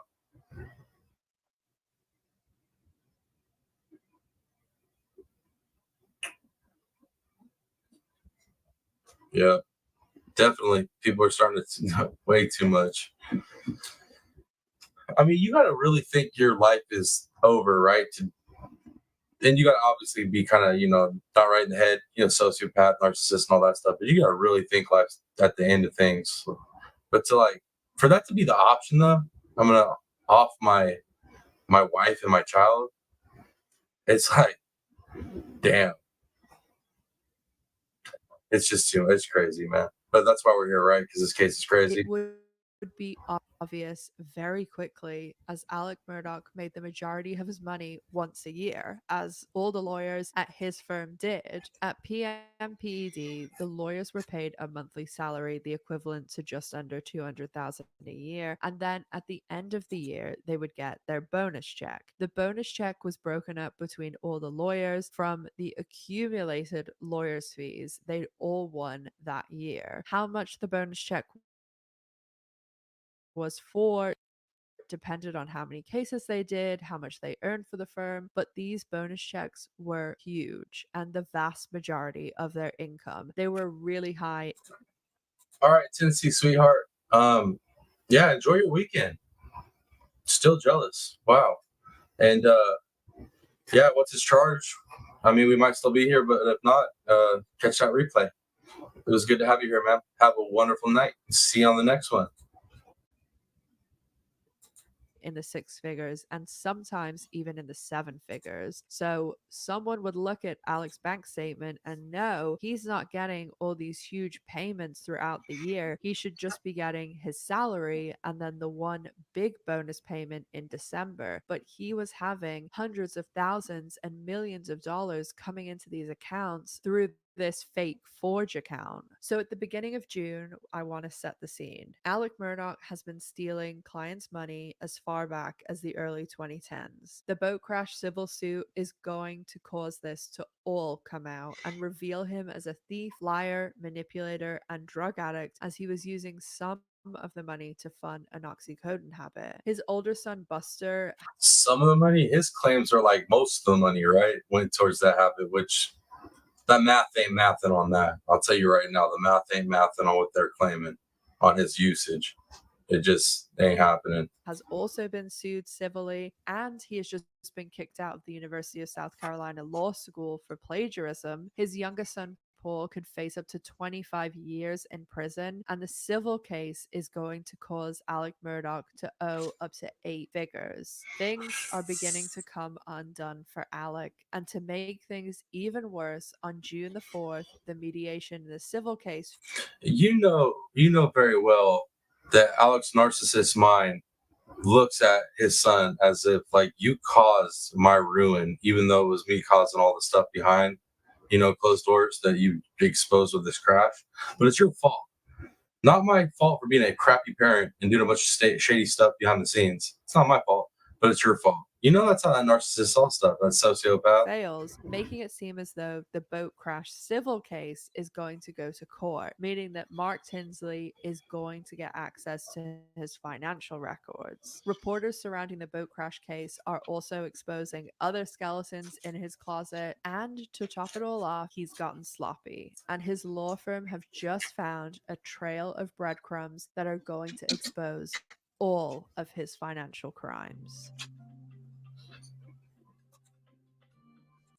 I believe you're right on that, Pat Gaines. I believe you're right. I believe that factored in. That's one of the factoring variables. Alec goes to work on Monday, June 7th around noon. Apparently, he's not a morning person. He goes in to do some work on the boat case, as both the criminal and civil case are proceeding, and he's going to have to hand over his financial information very soon. While he's at work, he's approached by a woman called Jeannie Seconder. Jeannie is the CFO of his firm, PMPED, and she's known Alec since she was 16 years old, and in a weird twist, her brother-in-law is actually Russell I don't think it's freezing. I don't know. It's not freezing on my end. Laffey, one of Alec's accomplices. Jeannie has approached Alec to ask him about the missing money from the Ferris case. Alec had worked on this case with his best friend Chris Wilson, and as Chris was the primary attorney, he handled the payment, which was in a trust account that only Chris controlled. When it came time for Chris to send the expenses payment and Alec's attorney's fees, Alec asked Chris to send the expenses only to PMPED, and Alec claimed that he had spoken to the firm about his fee and that it could be paid directly by check to Alec. As mentioned before, usually all the fees go into a pool, and the lawyers then all get their bonus check from the fees once a year in December. Alec was Chris's best friend, and of course, Chris trusted him. So Chris sent the expenses check to PMPED and gave Alec the check for his fees. Alec's paralegal, Annette Griswold, had discovered that some fees were missing and had spoken to Jeannie, and after some investigation by Jeannie, she believed that Alec had received the fees himself. Jeannie and Annette weren't actually worried in the beginning that Alec was stealing. What they were worried about was that Alec was trying to hide money and put it in Maggie's name rather than his own, because the boat crash civil case was going to come after Alec for money, so if it was in Maggie's name, they wouldn't be able to touch it. And then finding that, them figuring out what he had going on, that totally just flipped his world upside down, because he'd been so used to getting his way and figuring out how to move things around, work things out for Alec. His whole world just collapsing around. Creighton, oh my God. His prosecution and the way that he did that, the way he laid it all out was perfect. I believe he hit the nail on the head with it. Few minutes into the conversation with Jeannie, where she had confronted Alec about the missing fees, Alec received a phone call about his father's health, and he was told his father was terminal and did not have much longer to live. Jeannie immediately tabled the conversation about the fee and asked about his father. Alec then went home from work early that day, as he'd asked both Paul and Maggie to come and stay at Moselle, the family's 1,800-acre hunting property. The judge in the boat crash case had allowed Paul to go to college, and he was attending the University of South Carolina. With the impending civil and criminal case for the boat crash, things were stressful for the Murdaughs. Both Paul and Maggie didn't even realize how stressful, as they seemingly were both unaware of what Alec was actually doing. Paul was dealing with a lot of backlash for his actions. The Hampton community thought that he was receiving special treatment, as Paul spent no time in jail, he wasn't handcuffed, he didn't wear the orange suit, and even his mugshot was taken in the hallway after court as opposed to being traditionally booked. He also received a Ridiculous. lot of hate on social media. Due to it being summer, Paul was home from USC and was working. And now his brother's still receiving heat, right? Everybody in this world is still accusing his brother of the Stephen Smith situation.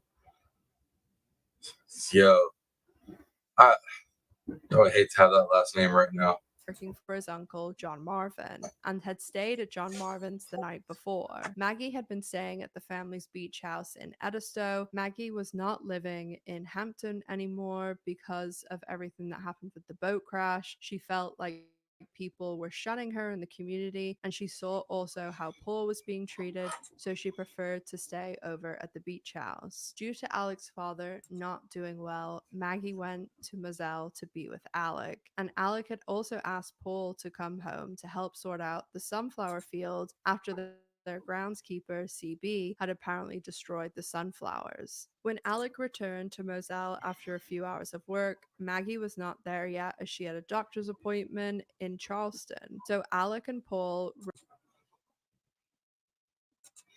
The Stephen Smith case, yeah, I'm actually staying on top of that as best I can. Every time something new comes out, I cover it. But yeah, something was supposed to come out in the investigation on Maggie and Paul's murder or unaliving for the Stephen Smith case. And there's supposed to be like, I think 5 suspects is what I remember reading. It's pretty crazy. Pretty crazy. Rode the property, sorted the sunflowers out, shot some shotguns, looked for hogs, and just generally checked on the vast property. While out on the property, Paul took a video of Alec playing with a tree.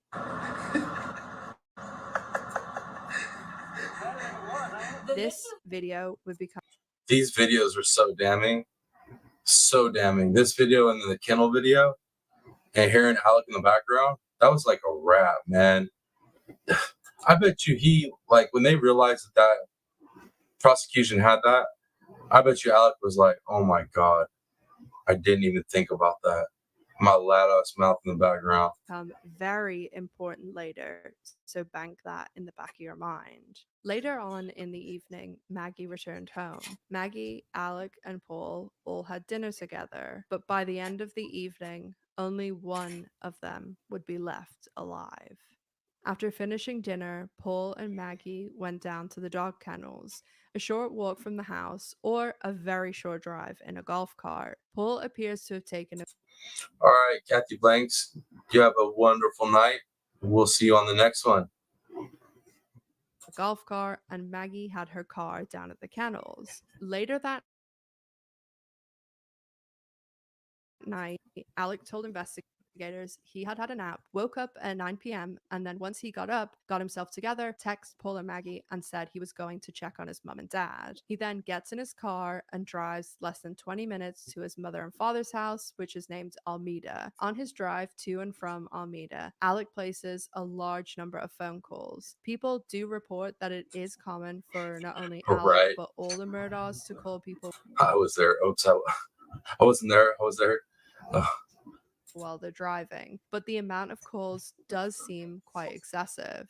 His father is sadly terminally ill in hospital. Due to Alec's mother suffering from dementia, the only witness to really be able to place Alec at Almeida is Miss Shelley, who is Miss Libby's caretaker. Alec later tells investigators that he stayed for 45 minutes to an hour at Almeida, although there's some discrepancy here between Alec's account and Miss Shelley's, but we'll discuss that later. Alec then drives home to Moselle. He arrives around 10:07 and discovers an absolutely horrifying scene.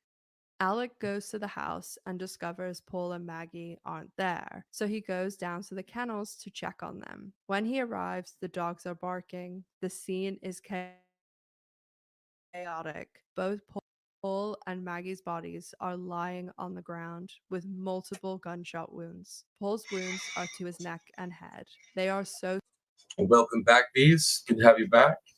severe that Paul is almost unrecognizable. Alec told investigators that night that he immediately ran to check on Paul. Sam, good to see you. You caught alive. You're here on Alive. Awesome to see you. I hope you're having an amazing Saturday. We're just catching up on the Murdaugh saga. We're doing a little recap, seeing that we're probably gonna have a retrial for Paul and Maggie's unaliving.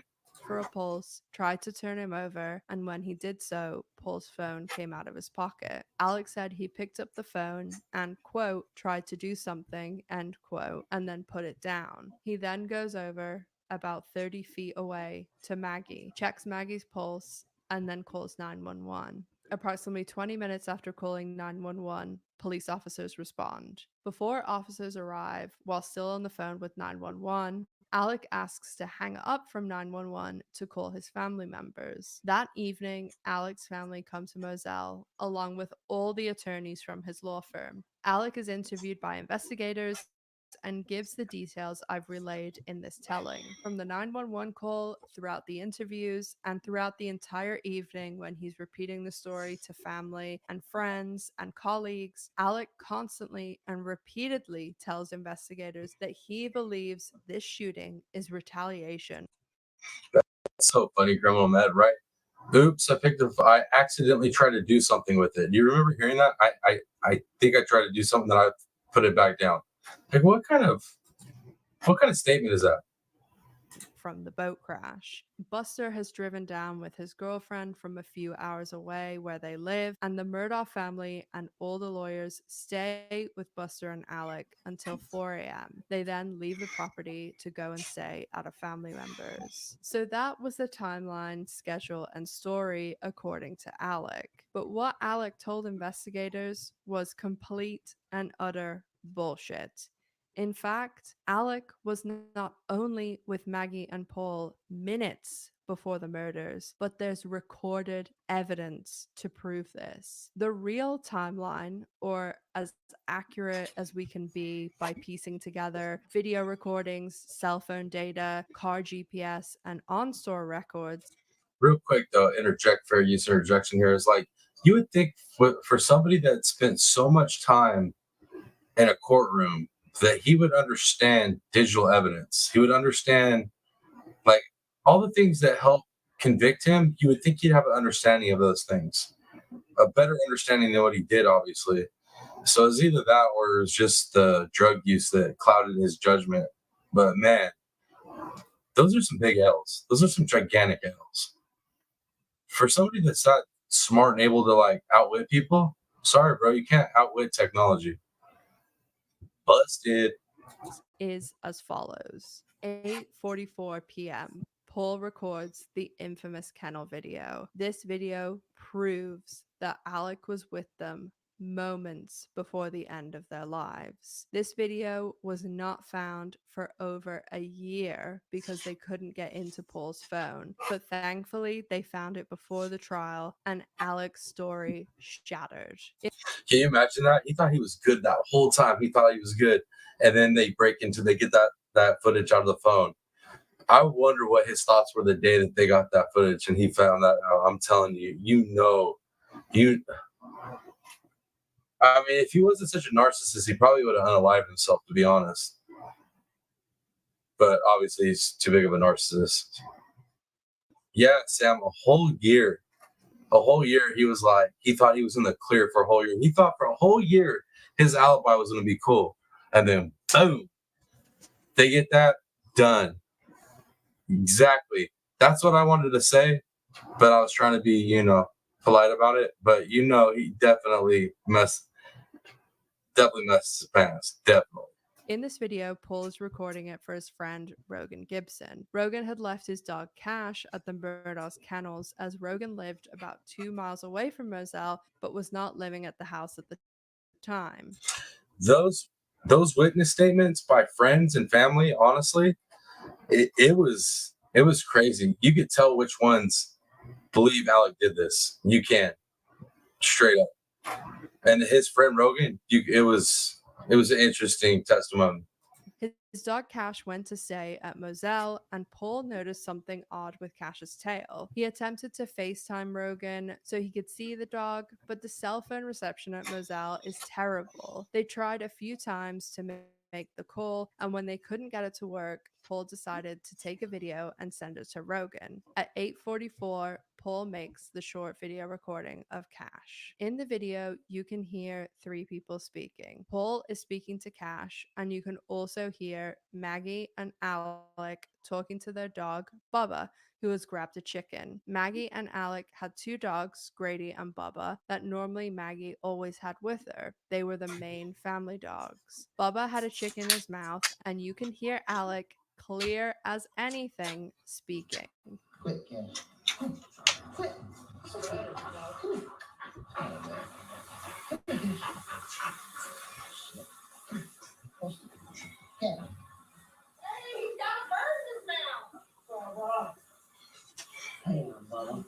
Watching all these videos is giving me flashbacks to the trial. There's a chicken. Come here, Cash. Cash. Quit.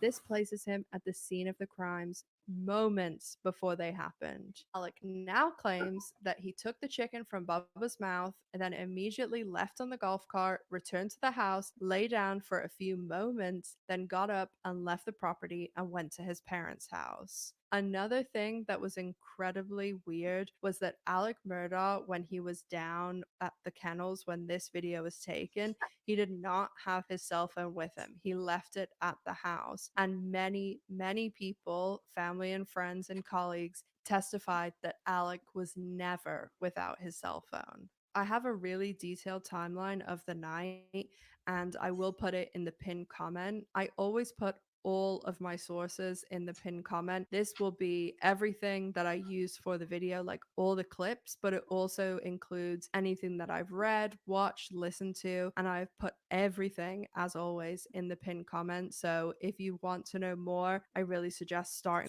Yeah, I agree with you guys. Mom, that TikTok was a deal seller. That video was a deal seller. It definitely was. Because it's like, how do you explain that, right? How do you explain your way out of that? You're there moments before they're unalive, right? And then when he's talking about it, he describes leaving, right? That he gets on, I can't remember if it's the golf cart or whatever it was, and he gets out of there. He gets out of there. That's the verbiage that he uses in trial. And he gets out of there, right? Like he needed to get out of there quick. Like, why would you use that verbiage if you're explaining that you were down there and then you left back up to the main house to like take this little quick power nap and then go see your parent? Like, it's cap, man. It's big ass lie. With those sources, because there's some really great ones down there. Also, I just wanted to say that because I wanted to explain where I'm getting the information from. Criminal Med, I'm worried about that as well. I am worried about it not being Judge Newman. I am. It's going to be a totally different dynamic. And then obviously the judge that has to proceed over this, if they get the retrial, is going to take this stuff so serious. It's going to be so spot on and by the book on everything. It's going to be totally different. I don't think it's going to be the same theatrics that we saw in the first trial. It'll definitely be a different vibe. And this is literally from the trial. Like, this is the document that they used at the trial that the investigators and SLED and everybody was using. All through this report, you can see Maggie, Alec, and Paul using their phones throughout the day. Oh, Bees, I just saw your comment. I did get the email. I emailed you back, so I'm not sure if you want me, how you want me to send my mom's information or whatnot. Just let me know. Send me an email back and let me know what information you want, and I'll exchange it. It's like every time they pick up the phone, every time the phone, turns on, a call is placed, a text is like, it has everything that happens on those phones, like even when the flashlight turns on. So it's incredibly detailed. Investigators believe that Paul and Maggie lost their lives around 9 p.m. or slightly just before, because at 8:49, Paul's phone locks forever, even though he's in active conversation with Rogan and he's texting a girl back and forth. And also at 8:49, Maggie's phone locks forever. There are some orientation change, but the phone is locked. All this time, as I mentioned, Alex Murdaugh's phone has been locked and not moving, as he's left the phone at the house. And also, as I mentioned, many people who know Alec testified that this is very out of character for him. At 9:02 to 9:06, Alec is shown to travel 283 steps. In this time, I agree with you, Sam. That would be the ideal situation. But at the same time, I like Judge Newman a lot, and you could tell it's about time for him to retire. I know he's being forced out by age, but at the same time, that you could tell that man he's served his time up there. Alec calls Maggie. She doesn't answer. He also starts his car. He calls Maggie again, and at 9:07, Alec leaves Moselle for his parents' house. A minute later, Alec texts Maggie and says, going to check on M, be right back. He drives to his parents' house and makes several phone calls. Actually, a lot of phone calls. He calls Buster, he calls his brother, he calls his best friend Chris Wilson, and he arrives at his parents' house at 9:22. Alex's phone shows several steps. Also, his phone is sitting in his Suburban for a few minutes when he arrives. Alec claims his phone had fallen down the side of the seat and he was fishing it out. Of course, the other side of I don't buy that story. We all know what he was doing. He was hiding stuff 100%. this is he could have left the phone in the car while he quickly did something. We'll talk more about that and this whole night in general and what the prosecution claims when we talk about the trial. His mother's caretaker, Miss Shelley, sees him and tells him his mother's in bed. He's at Almeida for 20 minutes, leaving at 9:43. Alec arrives at Almeida at 9:22, and by 9:43, he's leaving. Alec drives back to Moselle, and while driving, he makes several more phone calls, several to Paul and Maggie, and also sends text messages to them. 10 o'clock on the dot, Alec's Suburban turns into Moselle, and Alec goes to the main house. He then sees Maggie and Paul aren't at the house, and at 10:05, Alec drives down to the kennels. At 10:06, 17 seconds after arriving, Alec calls 911. In this 17 seconds, Alec claims he got out of his car, saw the horrendous scene before him, went over to his son Paul, checked for a pulse, tried to turn Paul over, picked up Paul's phone that fell out of his pocket, put it down, ran the 30 feet over to Maggie, checked her pulse, and then called 911. I'm telling you, the timing and the math and the timing, it's just not mathing for me. I don't see Alec Murdaugh's big overweight butt moving like that, especially high on opiates. I'm not buying it, bro. I just don't buy it. I didn't buy it back during the trial, and I don't buy it now. And even if he gets a trial, guys, even with the new judge, I don't think he's gonna win. I don't think so. That's how I feel, anyways.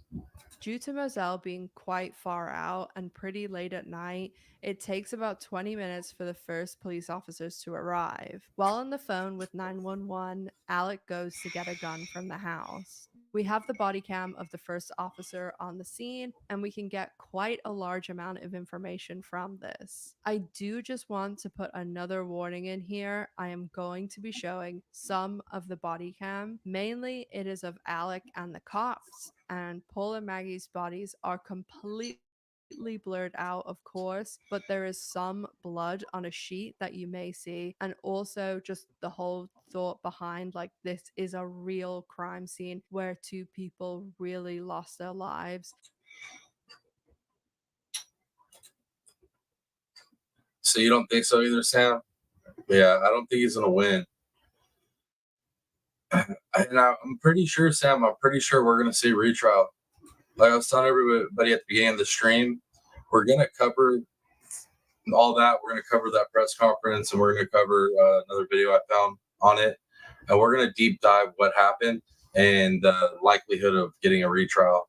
That's why we're kind of doing this recap, this history recap on the Murdaugh saga, is because I truly believe we're gonna see a retrial, and obviously I'm gonna cover it for sure. So I just want to put that warning out there for anybody Yeah, who my wants to bad, my either bad. skip Also, trigger warning, because there might be stuff that's upsetting. They show pictures. I'm not sure how sensitive you all are. or just exit the video altogether. I totally understand. So if that's not something that you want to hear or see, skip to the next chapter. There's only a little tiny bit of this section left, and all the timestamps are down below, so just skip to chapter 5. When the cops arrive, Alec is wearing a white shirt and gray shorts. Bank that for in your memory for later. Despite saying that he checked the pulses of both Maggie and Paul, Alec did not have one drop of blood on him. The cops begin investigating and they collect evidence from the kennels only. That evening, the cops interview Alec along with his personal attorney, who also works with him, Danny Henderson, tying him to one story. That's a possibility, Miss Julie Delp. That is a possibility. Definitely is a possibility. The only thing I had trouble with is if he had accomplices. I just feel like the scope of that investigation was so large that they would have uncovered accomplices. But could be possible. Definitely could be possible. Which was I took a 45-minute nap and didn't see them, went to my parents for an hour and a half and came back, when really he actually saw them a few minutes before they lost their lives, and he was only at his parents for 20 minutes, not an hour. One other thing of note to hold on to is that evening Alec called all his family members, every attorney from the firm, and they all traipsed through the house. Some may even suggest that this was his plan. That was definitely the plan, right, guys? He 100% called everybody up to ruin that crime scene. That was strategic, in my opinion. In my opinion, I know I can't read minds or anything, but I'm sure most of you would agree with me on that. That had to have been strategic for him. He's a freaking attorney. He's literally set in trials on both sides. He knows how investigations are done. It's like he would know what to do to screw up the investigation. And I feel like he did that every step of the way, in my opinion. Having a huge group of people stomping through his home and grounds, which at that time was a crime scene. So all those people coming in and walking around, touching things, it destroyed. Thank you, Bees. Thank you very much. Appreciate you all for being here. Know there's a lot of places you could be on this Saturday night, but you're all here with me, and I appreciate it. You smash that like, smash the share, let them know we're hanging out. Any possible evidence that had been left behind, as neither the police nor SLED went to the house that evening, and they Yo, Criminal Med, come party at my kennels. Yeah. didn't collect any evidence from the house. We'll talk about that a lot more during the trial chapter, but it's even things as simple as if Alec changed his clothes and had a shower and washed evidence down the drain, that if they went that night, they could have retrieved that evidence. But by the time they did show up with a warrant to search the house, that evidence was long gone. But we'll discuss everything the cops discovered, everything they didn't discover, and just what happened that night in general at Moselle, or as close to knowing what we can.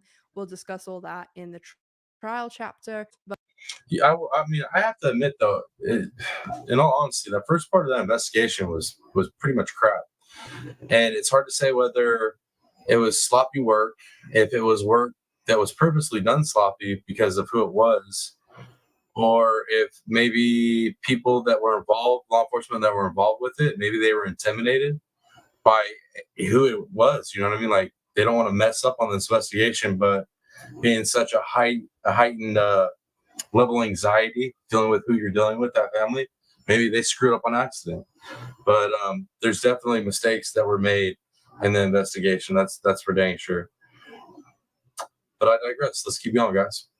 But first, we have one short chapter to discuss something wild that happened, because next chapter is when things really become undone. When Alec Murdaugh's world begins to finally unravel, and he's finally caught in more ways than one.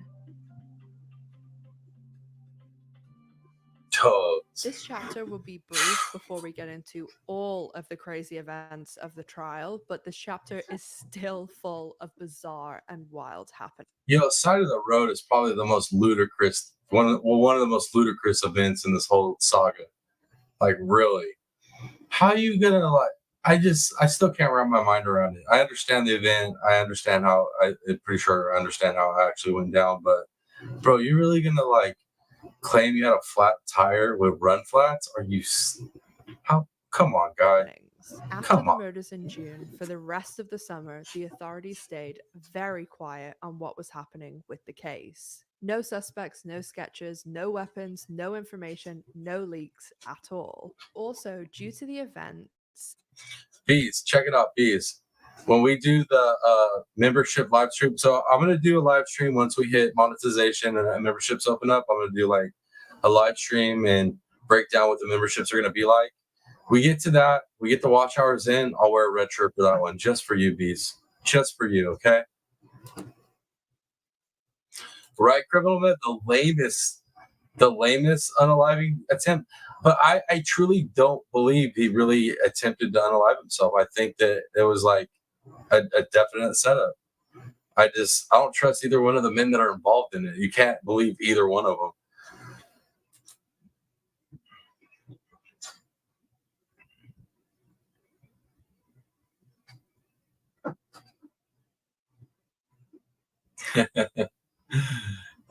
I told you, though, I willed the power of the blue eyes with responsibility. Right? Like, I'm telling you, man. Cousin Eddie wasn't going to kill him, right? That whole thing had to be set up. Whole thing was a setup. Like, he was never going to unalive himself. And Cousin Eddie wasn't going to ever pull the trigger on his cash cow. There's no way. Everything about that was just a freaking setup. I don't trust either one of those men. Alec's law firm, PMPED, had paused all discussions with him about the missing funds. And very importantly, Alec's theft was also not revealed via the boat crash civil case, as there was supposed to be a hearing the week that Maggie and Paul lost their lives. But of course, with the events, the hearing did not go forward as planned. Can you imagine that? They just so happened to lose their lives right about that time. It's just coincidence. Crazy coincidence, huh? Crazy coincidence. Alec Murdaugh had bought himself enough time to return the funds that his firm was questioning that he'd stolen from the Ferris case. September 2021 rolls around and things heat up again for Alec Murdaugh. During the first week of September, more irregularities were flagged when it came to Murdaugh's accounts. And on September 4th, Alec Murdaugh's world came crashing down. His fraud and theft of over $8 million was discovered by his law firm. So much money. Firm that his great-grandfather founded over 100 years ago, the one that he and his brother worked at, following in their great-grandfather, grandfather, and father's footsteps. As mentioned earlier in this video, the CFO, Jeannie Seckinger, had found Alec Murdaugh's theft after Alec's paralegal, Annette Griswold, flagged a suspicious payment. Jeannie Seckinger was awesome during the trial. She did an amazing job during the trial.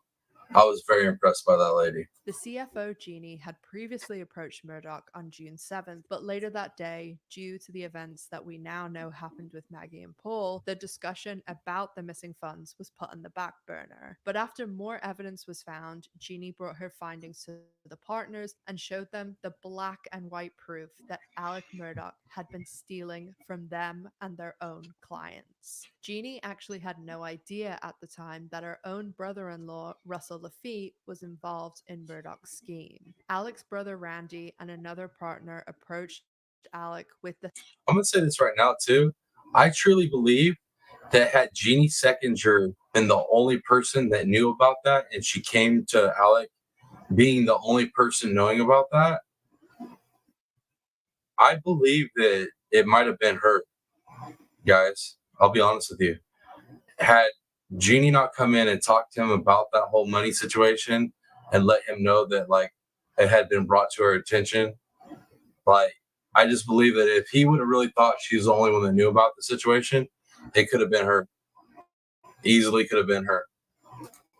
theft allegations, and Alec Murdaugh admitted that he had been stealing. Alec tried to cling on to his job, admitting that he had a substance problem and offered to go to rehab, but Alec was forced to resign. Later that day, Alec was allegedly driving to Charleston. However, he wasn't driving on the road that locals would usually take from Hampton to Charleston. Alec claimed that he stopped to change a flat tire that he had while driving his late wife's Mercedes. He stopped on the side of the road to put the spare tire on. Someone stopped to help him, and according to Alec, this person shot at him. He was transported to hospital via helicopter, as this is the protocol with gunshot wounds to the head. His lawyers allegedly told reporters to go to a different hospital than the one he was taken to, and many members of the press believe this was done so that Alec wouldn't be questioned by the press. Murdaugh had a superficial wound that definitely doesn't seem to be a gunshot wound. Alec claimed that he'd asked his dealer, distant cousin, and friend Eddie Smith to shoot him and to take his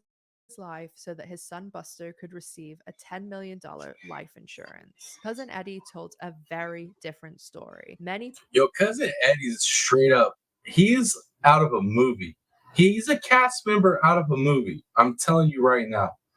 Like cousin Eddie could just play cousin Eddie in the movie, and I'd be cool with it. Like you couldn't find a better scripted character, actor to play cousin Eddie better.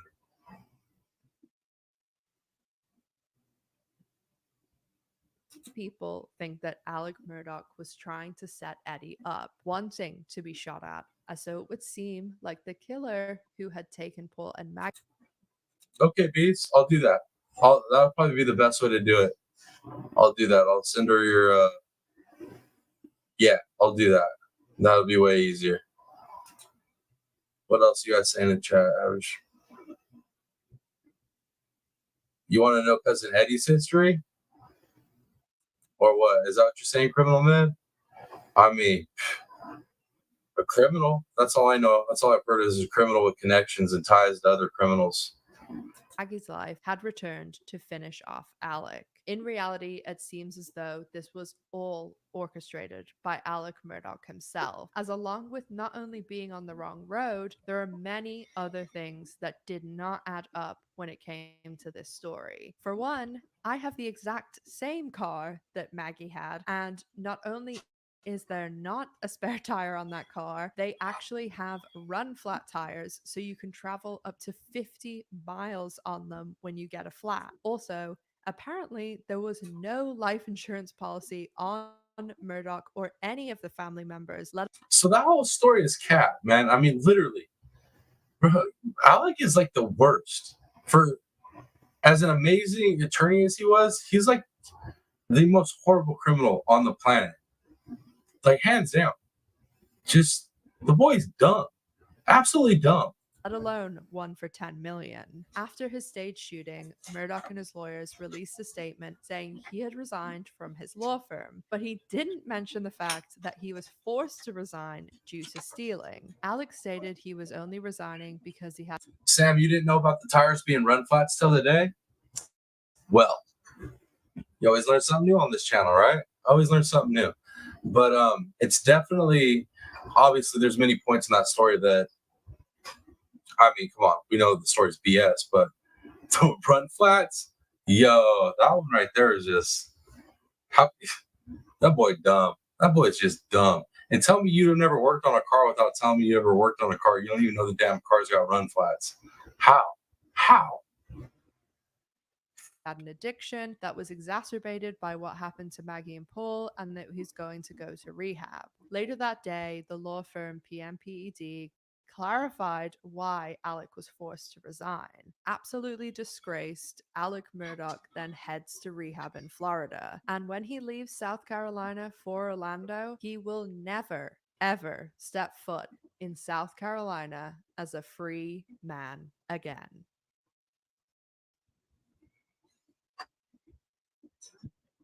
So now we're going to discuss the trial, and given that the trial was 6 weeks, I cannot go into every single detail. But here's what you can do if you want to recap the trial. You want to refresh what the trial was like before we get into this next trial that is going to happen. I'm telling you, it's going to happen. Simply go back to my playlist, the Murdaugh trial playlist, and watch from the beginning. Get refreshed. Remember what it's about.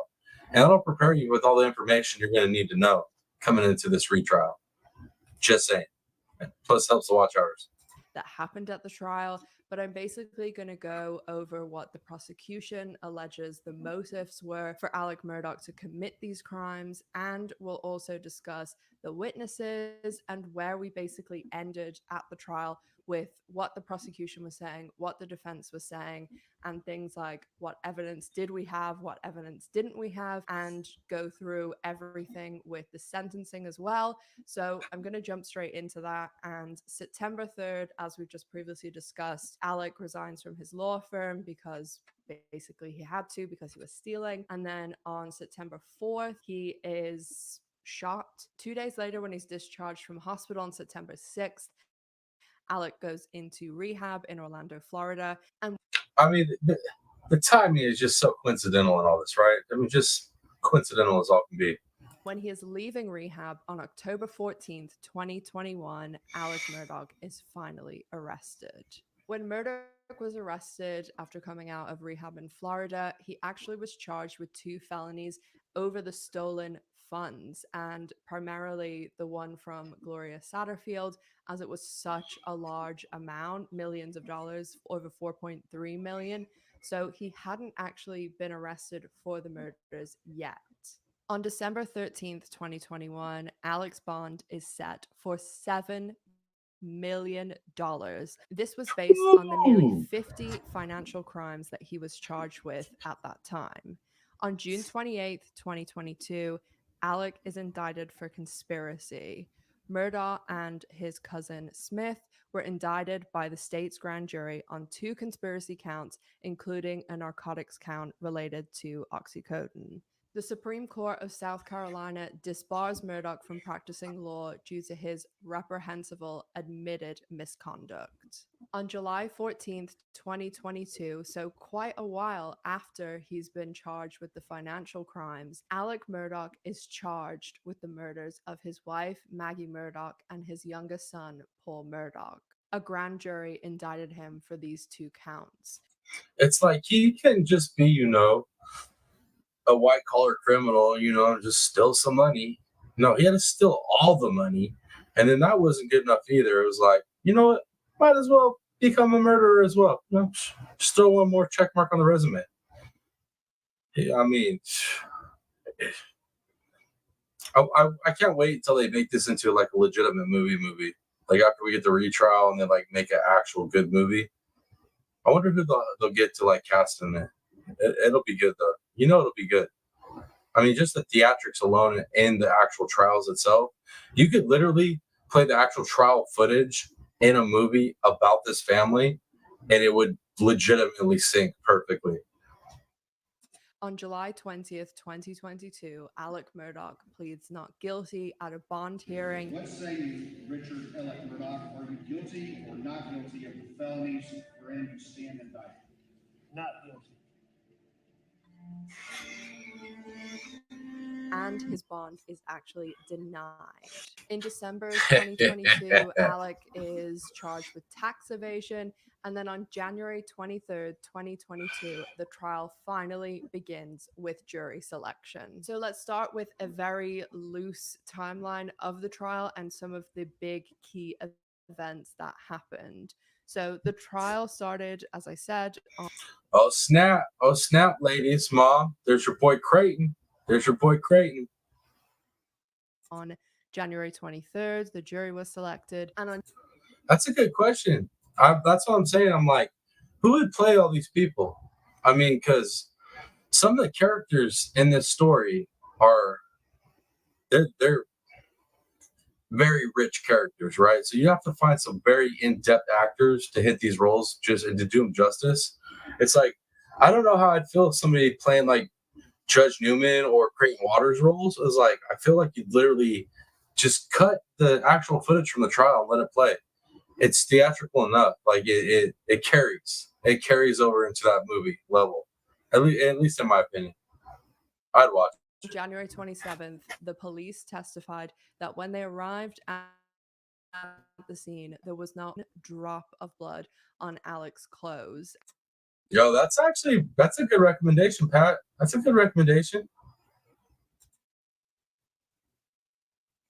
And this was even though he claimed that he went and touched both of the victims and checked for a pulse. And as I said, you can see from the even just like the blurred out scene that I talked about with the police when they come and investigate the crime scene, there is absolutely just blood everywhere. And you can see at one point there's even a police officer when they're holding up the sheet that has blood all over it, that he's trying to look for a place to plant his foot because there is just blood and body parts and bone fragments, skull fragments Maggie, who should play Maggie? I don't know. I'm not sure on that one. But this video, though, this part of the video that she's talking about with like the crime scene, man, it really makes you think, how did he do the things that he claimed that he did as far as checking them and this and that and not have a drop of blood on him? It is unexplainable.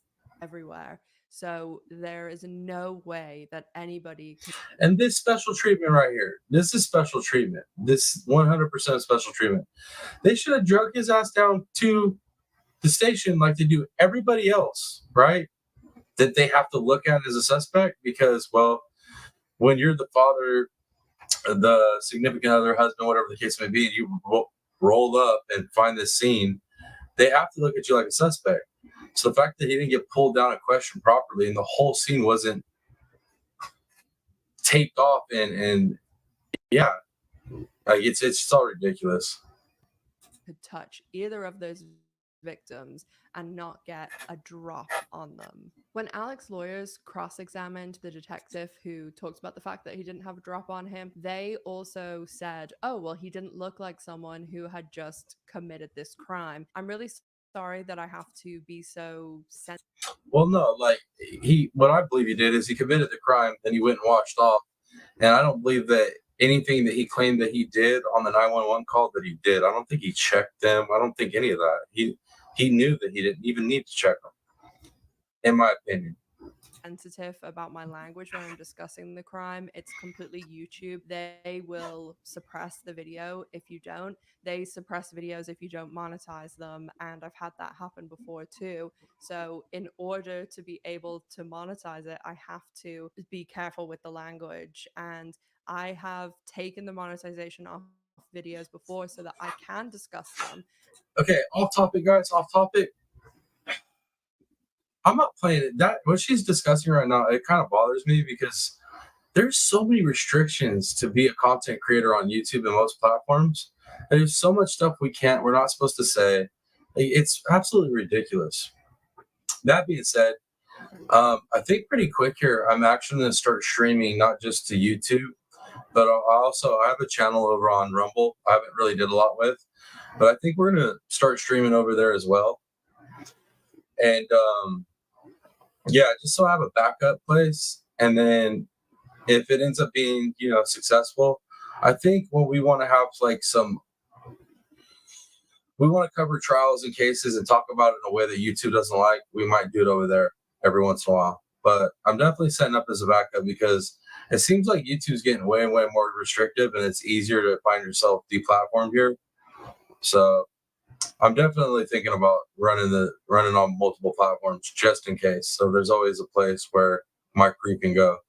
But her saying that made me, want to bring that up and speak on it. And they just get completely suppressed, and it's not even worth doing. That's also why I don't do sponsorships, because I don't want people, one, to not watch the videos or to have to like skip through or something because the sponsorship, I mean, it's interrupting the video, let's be honest. And also, I think it looks not the greatest to be just. Yeah, criminal men. I believe because he did have time to shower. I believe he committed it. He went up and showered. He didn't lay down. He went up and showered and took off, to go see his mom. And then came back and then claimed that he did the check pulses and stuff. And I don't think he did. So I think by the time he got back, he took a shower before he left. Obviously, you'd have to because splatter, right? By the time he got back, it would look like he was, like he hadn't showered. In my opinion, that's probably how it rolled. Discussing not only things like this, crimes, but also discussing scams and frauds, and then you're putting in some sponsorship. So that I just wanted to put that in there about the sensitive language. So sorry, it's not something I choose to do. So anyway, when they're discussing the crime, Jim Griffin, Alex's lawyer, basically says to the detective that, well, he didn't have blood in him, so he couldn't have committed the crimes. And she says, well, he might not have been wearing those clothes when he did it. We know that he was wearing those clothes when he went to check for the pulses because, he called 911 and the police arrived. But this is where also that video that I said to bank comes in, because Alec, as you've seen through the footage I've shared, when the police arrive, he's wearing a white t-shirt and gray shorts. And when his housekeeper, Blanca. Yo, look at his hair. Look at his hair too. His hair looks like it recently been washed and dried, right? Because it has that little bit of fluffiness to it that you get when, for a man, right? You come out the shower fresh. If you don't put anything in your hair, you kind of have that, you have that light fluffy look. It's not oily yet. You don't have that weighed down thing happening. And his hair looks like it had been washed recently. His hair doesn't look like the hair of a man that had been outside in the South all day. It definitely doesn't have that appearance. He looks freshly showered, in my opinion. Was asked about what he was wearing for work that day. She said he was wearing like a seafoam polo shirt and khakis, his normal work shoes, and a blue blazer. So most people, I know, even myself, like when I get home from work, I normally get changed into like a t-shirt and sweatpants or something. Most people change once a day unless they have, and then obviously your pajamas, unless they have, a job where they're working a lot outside, they're getting very dirty, or they have, I don't know, like horse riding. I used to change a lot when I did that because you have specific clothes for that. Or if you lived 20 years in Florida, sometimes you change a bit more there because it's hot. There's no reason that Alex should have changed 3 times. So he had always told police that he had just changed the once. And really, we found out he actually had changed twice because Ain't nothing about this man's story line up. Ain't none of it match up. He is the worst. Absolute worst criminal. Absolutely worst criminal. this video was uploaded to Snapchat that Paul took, where he's wearing like a light blue button-up dress shirt and khaki pants as well. And this outfit, if he committed the crimes, he would have been wearing that outfit. And that outfit was never seen again. The shoes, the shirt, nothing. Where'd it And go? they asked Where'd it Alex's go? housekeeper Blanca about it a few times. Yo, Sand. I felt so bad for Blanca when she was on. Oh my Lord, I feel bad for her. Dude, she was one of the people that when they got up there on the stand, like the emotions and stuff, I was just like, oh my Lord, I feel so bad for this lady. She looks so scared. So scared. And she says she never saw it again, and it just was not what he was wearing to work that day. So he did try and insinuate that he was wearing that light blue and what he was wearing in the tree video to work that day, but Blanca testified that he was not. So speaking of Blanca, actually Alec tried to pressure Blanca into lying for him, and that was over the whole what he was wearing, and he tried to basically Sam, gonna miss you. Gonna miss you in chat, but I'm glad you'll be listening in. You enjoy your night. But you gotta give that iPad up to the little one, huh? I bet. You guys have a beautiful night, Sam, if I don't see you in chat again.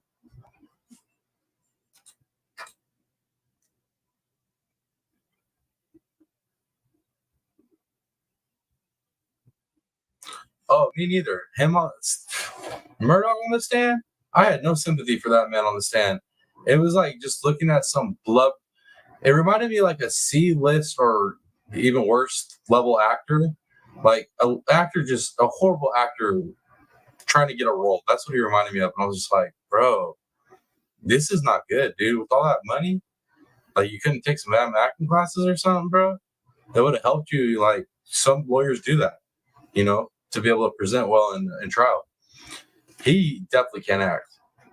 It was pathetic. tell Blanca that he was wearing that, and obviously she's very sharp, which you can tell on the stand, and she knows what he was wearing that day. And Blanca wasn't the only person he tried to manipulate and, plant some false memory. Basically, he also lied to Miss Shelley, who was his mother's caretaker. And as we know from all the data with the phones and OnStar and everything like that, you know exactly to the second how long Alec was at Almeida. But at this stage, So he like literally just intimidated the hell out of people that work for them, like hoping that he could really just control the narrative on this. I was right, huh? The little one needs the iPad. I hope you guys have a relaxing night. Thank you for listening in. they hadn't got all that information yet. And it was when they were still at the investigation stage. And basically, Alec was trying to tell Michelle that he was there at his parents' house for an hour and a half. So, including. Yeah, Miss Shelley broke my heart. So I felt so bad for Miss Shelley. You could tell the fear. Like, those two ladies fear this family still. I'm sure still to this day. Driving time and saying, oh yeah, I visited for an hour, when really he was only there for 20 minutes. And Shelley then obviously testified on the stand that he was only there for 20 minutes, and he was actually at Almeida a little bit longer than that. And that is because when he arrived, he alleges that he was trying to get his phone out from behind or like down the side of the seat. But most people believe this is when he was getting rid of not only the murder weapons, but also his clothes. 100% agree with her. And anybody else that believes that, I do believe that's what he was doing. 100%. Because there is this time that you cannot allocate. His phone was in the car, let's just say that. So, like when he was down at the kennels, and we know he was there because there's recorded evidence of it, but his phone was still. What, Jim B? You was eating sushi? Are you eating sushi? About to eat sushi? Oh my lord, you bless. Bringing you sushi? What? At the house. He could have just left his phone in the car while he went and hid something at his parents, and then later obviously he went back, got those weapons, and then dumped them somewhere in a swamp or water, because the surrounding area that he is, I mean, you could hide stuff in there and no one would ever find it. So February 7th was a pretty big day because this was when Jeannie Seckinger, who was the CFO of PMPED, testified about all of the theft that Alec had committed with all of the financial crimes. But this is also where they were able to point towards a possible motivation for Alec. So Jeannie went into Alec's office, as I basically did like a quick summary of this in the chapter about Moselle. And Jeannie went in on June 7th, which was the day that Maggie and Paul lost their lives, and told Alec that she believed What? he had stolen. Off topic, completely off topic, but it has honey and banana? I never had no roll with honey and banana in it. That sounds so good. It actually really sounds good. It'd be better if it was bees honey, though. I'm just saying, right? Just saying. Yo. Right? Who'd have thought? Banana and honey. I mean, banana and honey is getting a lot of stuff. That's a combination I wouldn't have thought of. Yo, Mom, I didn't know you didn't like sushi, Mom. Man, I love it.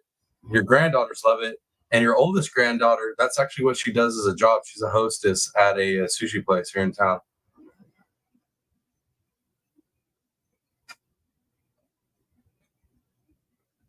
Yes, bees. I haven't gonna try it yet, but I'm already positive you have the best honey. Stolen these attorney's fees from the case that he did with his friend Chris Wilson. And this is when Alec got the phone call about his father being terminal. And then immediately that's when Jeannie changed the conversation and kind of just left it on the back burner for then. So the prosecution alleged that that created sympathy. So it bought him time, because he was able to then go and get money and replace it in Chris Wilson's trust account so the firm wouldn't find out. Banana shrimp honey. That does sound like a delicious roll. Man, I really appreciate Coffee and Colts. She's done her due diligence. Not only did she get every clip that you could possibly find that's involving this family, but like she's done her homework. She understands this case like at a level where only Murdaugh Saga addicts understand. Like she's on top of it. Mad respect. But also there is the big motivation, which is to do with Mark Tinsley and the boat crash, and we'll talk about that in a second.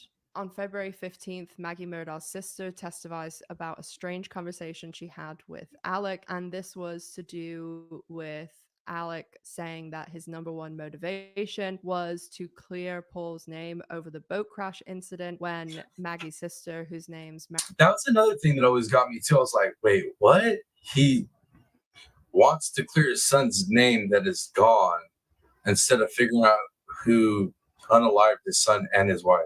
Are you like, what? That never calculated up for me. They didn't math right.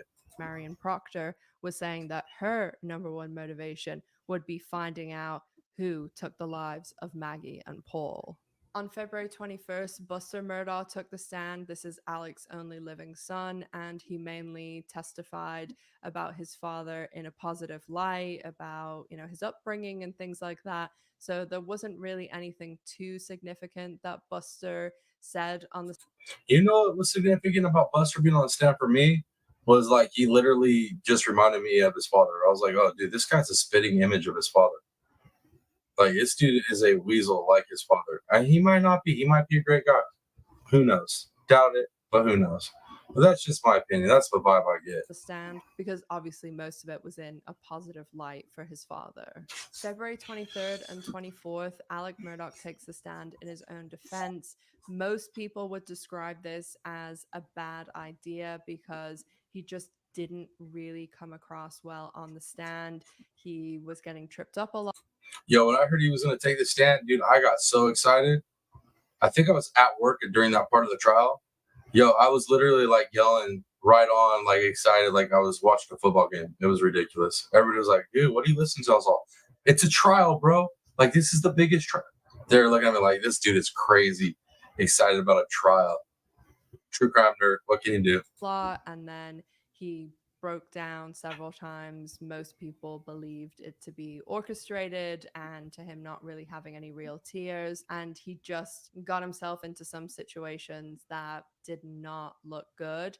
And he also admitted a lot of the financial crime stuff too when he was on the stand. So that's obviously not going to paint you in a very good light, but he couldn't really hide that information because obviously other witnesses were testifying about it too. I guess he didn't really have too much choice because he had got himself into so many lies through what he told the police, or to quote him, or to misquote him rather, oh, what a tangled web we weave. And then he misquotes the second part and says, once I told a lie, when it's when we first practiced to deceive. And he did a lot of deceiving. So obviously, with the kennel video placing him at the scene of the crime minutes before it happened, he had to really say not the truth, because I'm sure this still was a fabrication, because I don't think he's capable of telling the truth. Other than lying to them about going to the kennel, I was cooperative in every aspect of this investigation. Very cooperative. Maybe the most important fact of all, that you were at the murder scene with the victims just minutes before they died. Right? Wait, what? Did Alec Murdaugh say he was very cooperative on anything? That shit is funny. I did not tell them that I went to the kennel. But he then was able to say, oh, I lied to the police then, but I'm telling the truth now. And he said that he was at the kennels, but basically he took the chicken out of the dog's mouth and then said bye and got on the golf cart, went up to the house, and then kind of got together and left. What'd you do after that? I left. You left. Now, Just did I jumped leave? on the golf cart and left. Well, that's what I was getting ready to say. Did I get on the golf cart and leave that second? Probably not. But did I get on the golf cart and leave very quickly after that? I did. Okay, yeah, I think you testified yesterday. I got out of there. I did. And there That was the statement Creighton just said. I got out of there. And that's what he said. Dead ass. That's exactly what he said. And it like seemed like something you would say if you were trying to get out of a crazy situation, right? Like, you know, unaliving two people and you're trying to get away from that scene. That verbiage used is like, that caught my attention quick during the trial. I was like, yo, you just told on yourself, bro. Like the verbiage you're using is not, you're not very bright.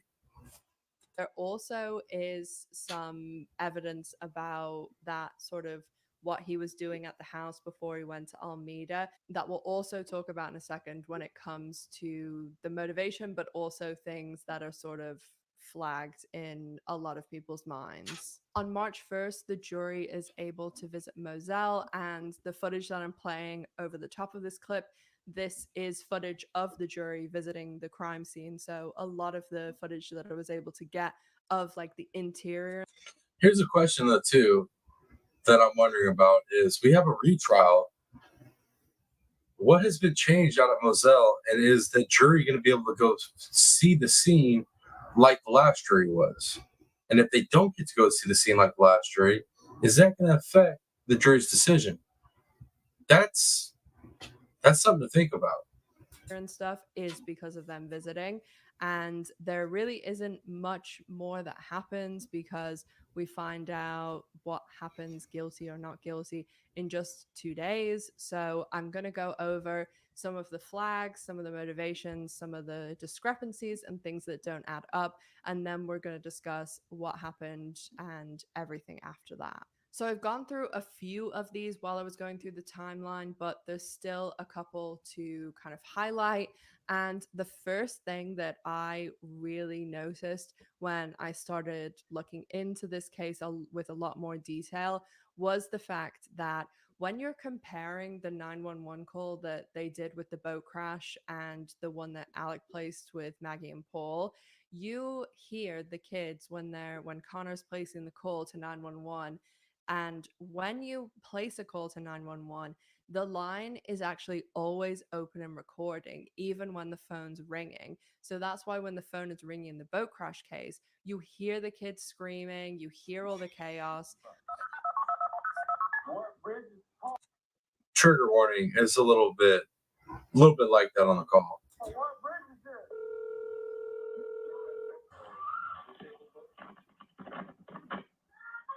911, where's your emergency? Hello? Police, fire, EMS? Hello? But when Alec calls, you don't hear anything. They didn't You play the whole thing. I thought they were going to play the whole thing. The whole thing, it sucks. hear like a little bit of dog barking maybe and just like background noise, but his screaming and crying and the sort of heavy breathing and things, that doesn't start until the operator picks up the phone.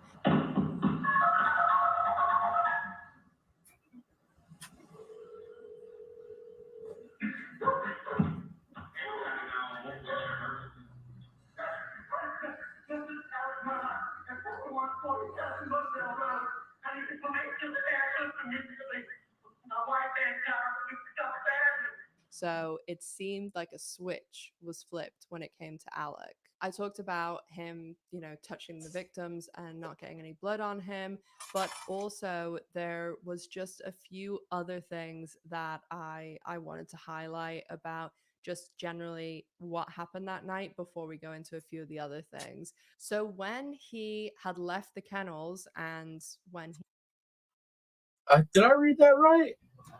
Chin B. That boy a player or what? Get women to pay for him? Good job, Mom. Good job. he had committed the crime and he goes up to the house to then leave to go to Almeida, he was walking at an extremely fast clip, faster than he had walked at any point in the day. How long did it take? I'll be honest, Jim B. That sounds like my son too. Sound like my son. He's in a very good position with his girl. Sounds exactly. He is his way a lot like that too. If you were at the house at 8:49, how long before you went and laid on the couch? I would have gone straight to the couch, probably. I may have gone by the sink, or I may have gotten a spit cup, but it would have been basically straight to the couch. Straight to the couch. Yes, sir. And you're telling this jury that that's what happened, and you were back at the house at 8:49, and you lay down on the couch and dozed for a second, and then you were up with more steps in a shorter time period than you had done all day. So, your number is 8:49. What I'm telling this jury is that I went down there, and when I took that chicken from Bubba, I would have said something to Mags, got back on that golf cart, and I drove back to my house. I don't know. That's a good question. I'm not sure where criminal med went. After getting back to my house, I went inside, and in short order, I went to the couch. That's what I'm telling this jury. And if you listen to him, he's saying he lay down on the couch for a second. It's 9 o'clock at night. I mean, most people are not, moving around at a fast pace at 9 o'clock at night towards the end of the day. So this just is something that's always stuck out in my mind too. Like, why was he rushing so much at that time? Was it because he only knew he had a tiny window to get from Moselle to his parents' house, get rid of the murder weapons, go back, call 911? So there's a lot of people that think that that is why he was rushing. So as I said, Jeannie, talked about how she actually approached Alec on the day of the murders. And then, did you go into Alec's office on June 7th, 2021 for proof that he had not taken the Chris Wilson fees? Yes, And then that conversation got delayed, correct? yes, got disrupted and delayed, The murders happened. correct. Did you receive an email in July leading you to believe that the Chris Wilson fees were in the account all along? We did. And then we moved to September when Annette Griswold, Alec's paralegal, did she bring you a check showing that in fact those checks had been written to Alec back in March of 2021? That's correct. And at So the same, there's some other things that tie in with all the financial and the boat crash case. The biggest one to me is what the prosecution alleged the motivation was, and that was that it was Paul that Alec was getting rid of because he not only was looking at a very expensive civil case where they would come after Alec for like $10 million, there also was the criminal trial and just in general, people, not really being too friendly to the Murdaughs after what had happened. And Maggie, I mean, come on. because of Like, you that- expect the whole damn community to be friendly? Like, who really expects anybody to be friendly with this family after they're starting to realize the rumors are true? You know what I mean? actually just wanted to settle the case and basically leave Hampton. I mean, she kind of wasn't really living in Hampton anyway. She was living at the Edisto property, but she just wanted to be done with Hampton because she felt like the town had become hostile towards her. But the biggest part of that is the fact that Mark Tinsley, who was the lawyer for Mallory Beecher's mom, Renee, he is the same type of lawyer that Alec is, in the sense that they are plaintiff's attorneys that basically are going after companies or people for injuries, deaths, things like that that have happened, and coming after those people or companies for a financial settlement or going to a jury trial so that the jury can get them a financial settlement or a financial amount, because that really, I mean, it's not going to bring the person back or heal injuries or heal trauma, but it is holding the person or the company somewhat accountable. So with Alec and Buster being involved in the civil case, and as I've discussed before, Mark Tinsley had made it known that he wasn't just going to put a fix on this and let Alec, pay the insurance money and be done with it. He was coming after Alec for allegedly $10 million. And Alec had told him, I'm broke. Mark said, show me, because I don't believe. I like Mark Tinsley. He won me over during the trial. He was standing firm. Like, he was unshakable. Even when the defense, the team was going at him, like, unshakable.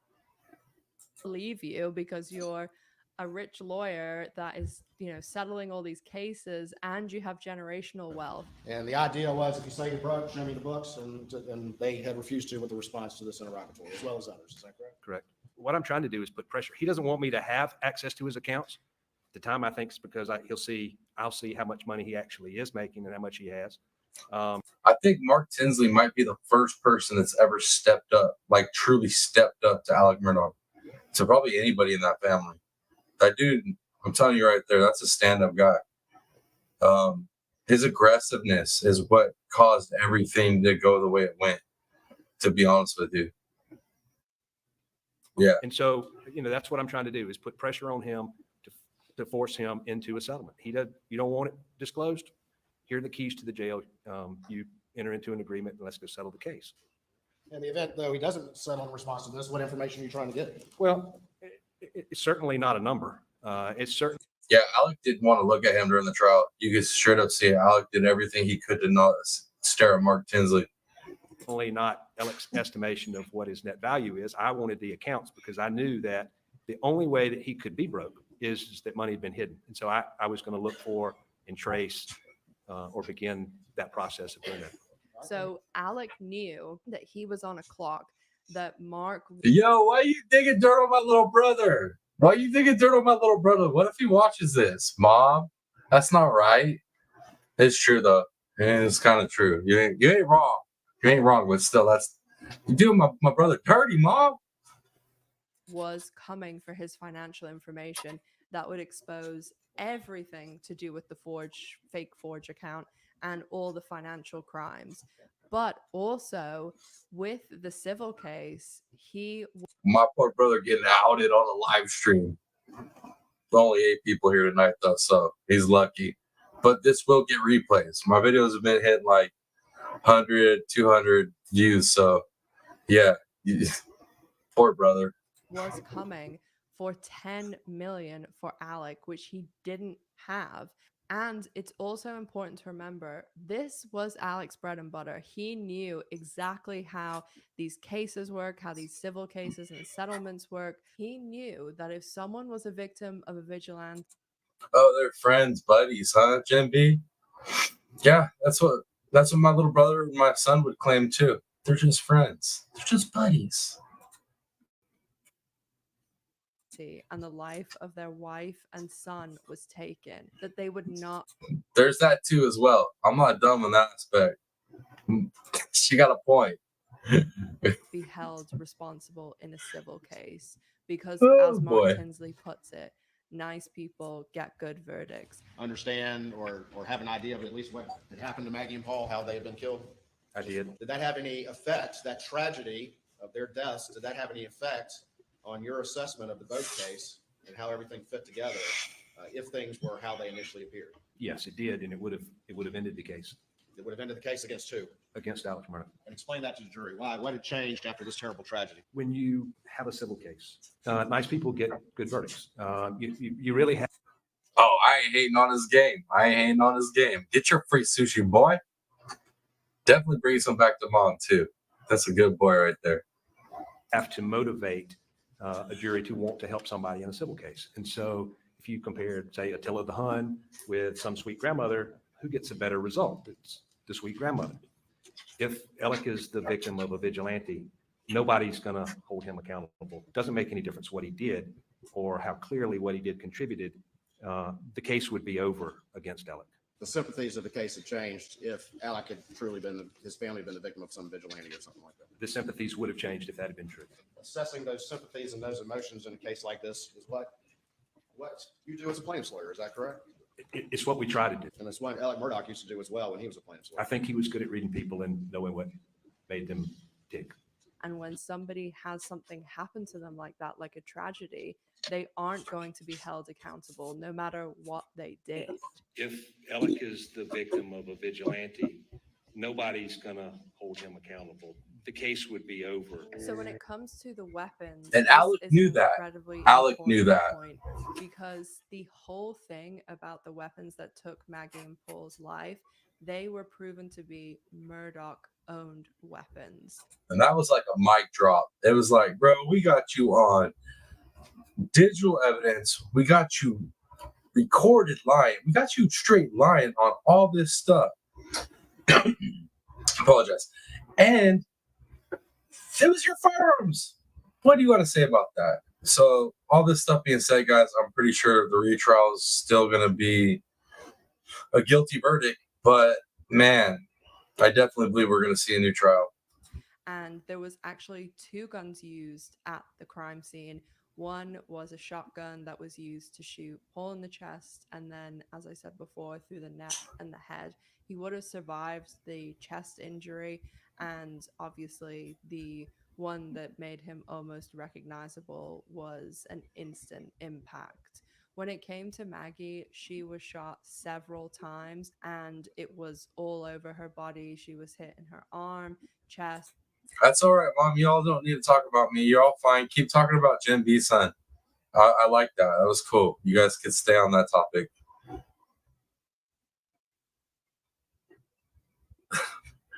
Bees, I told you, don't get her started. God, oh, my Lord. And the final My shot Lord. was delivered to her head when she was on the ground. And this weapon that was used on Maggie is called a blackout. And this ZA, thanks for popping in to say hi. Appreciate you. Appreciate you. Oh, it's 4:30 in the morning there? Well, either good morning or good night, whatever it may be. But it's good to see you. Thanks for popping in and saying hi. I appreciate you. gun was also used and owned by the Murdaughs. They actually went and did casing of the shells that are around Maggie, and they matched it perfectly to the shells that Paul and his friend had used to sight in the weapon many months ago. There's not a ballistics trail with shotguns, so it's hard to be able to say exactly that those were for a 100% fact, but the blackout was definitely a Murdaugh-owned gun, and it just seems like a weird thing that they had 2 guns at the crime scene, and a lot of people think that this was done to try and throw off the authorities so that they would think there was 2 shooters. But also, I can't think of someone, a vigilante or someone who's going to go and commit a really heinous, horrendous crime like this, and that they would show up at the scene with no weapon.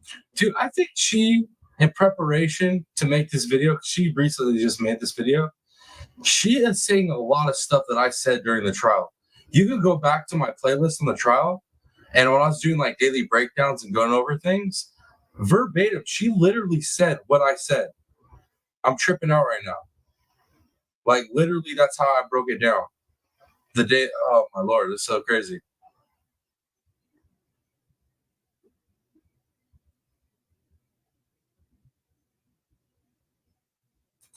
That's just incredibly strange. And also the fact that Moselle is in the middle of nowhere. It's a way out on the outskirts of Hampton. And those places at night too are pitch black because there's no city lights or illumination or anything like that. And also, someone would have to be incredibly in tune with what the family's sort of whereabouts were, because it was very rare for Alec. You just ain't showing up to commit an unaliving without the weapon. The only way you're showing up without the weapon is the person that hired you to show up to do the job left the weapons where you can find them. And in that case, he's still guilty, right? So it's like, that's like the only long shot. And I still am in the opinion that if there were accomplices that with that level of that size of investigation, that they would have dug something up. I could be wrong, but yeah, I'm more for the he did it and he used two different firearms to like throw off the investigation. And then he went and got rid of those firearms. But where he messed up is like, bro, you used your firearms. Like you should have went and acquired other firearms, some means, maybe cousin Eddie or something. I don't know, but definitely stupid using your own. Maggie and Paul to all be staying at Moselle. We've heard throughout the trial, Maggie very rarely stayed at Moselle now.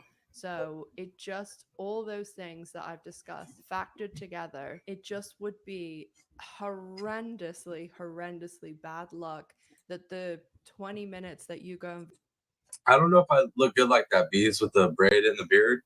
I don't even know if I could grow it that long. Like this is about as much as it likes to do.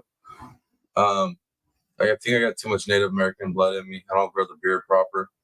It just comes in kind of patchy. Takes forever. But I appreciate the offer on the braiding. I do need somebody to twist my hair up though. It's been a while since I had some braids in my hair. It gets wild sometimes having to deal with these curls. If you get it all out of the way, it's nice to see a little break every once in a while. visit your mother, someone shows up with no weapons at your house in the middle of nowhere and is able to quickly take the life of your son and wife when you only left the scene moments ago, that you changed your clothes 3 times that day and the clothes disappeared. And there's just so many other things that I discussed, like that moment that you were hustling in. Yo, like that little clip they just showed where he's in the picture of the tree and then he's in the frame with, you know, the officers. You can see what I was talking about. And that where he is with the tree, his hair is pressed down. It looks oily. It looks wet, right? It looks like he's been living in his hair for the day, right? The oil generation, it starts looking flat. And then later on, when he's done with the officer, he's got that fluffy look, like his hair had been washed just recently. It doesn't have the oils weighing it down. It's got that balance to it. Bro, he took a shower. He unalived his wife and son, and he took a shower. Then he went to his see his mom, and then he came back. That's what I think. I don't even think he ever checked pulses or anything. I think that's all a lie. If anything, he might have tried for the phone and then realized, what am I doing? I'm going to have my prints on there. Like, they're going to know that it moved. I'll have to make them an excuse for that. So that's where I'm at with it. Is the one window of time where you would have to be picking up the pace because you've just committed this crime. Yo, that's a good point. That's a good point, Mom. I definitely could have dumped his brother. Definitely could have dumped that. Definitely, that is very possible. Yo, Bees, I have the opposite. You have 3 boys, 1 girl. I have 3 girls, 1 boy. So, and the boy's the oldest. Yeah, no, that's true. She does. She has 3 boys and 1 daughter. That's funny. Man, that's crazy.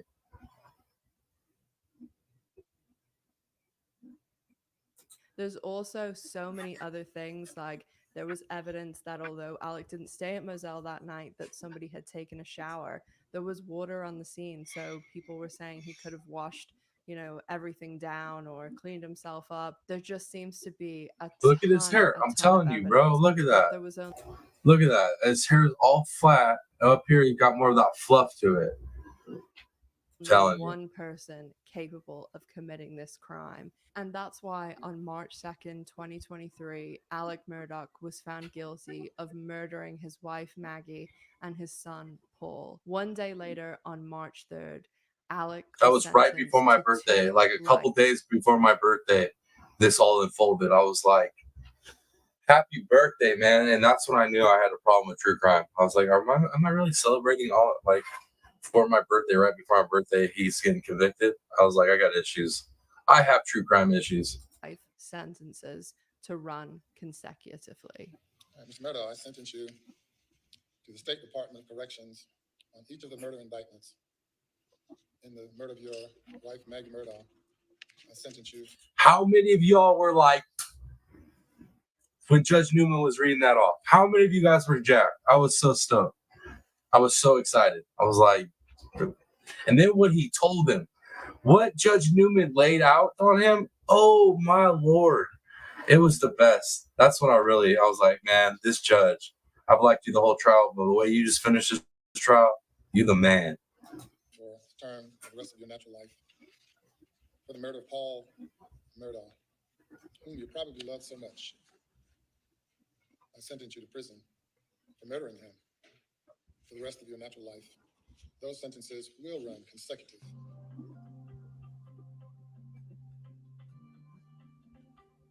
When I originally started working on this video, this chapter did. So this part right here is what we're going to deep dive next, is the retrial, right? So that's why we went through all this and we're refreshing on everything. She's going to lightly cover some of the stuff with the retrial, but we're going to go back and listen to the press conference. I'm going to do it live. We're going to listen to the press conference and we're going to break it down.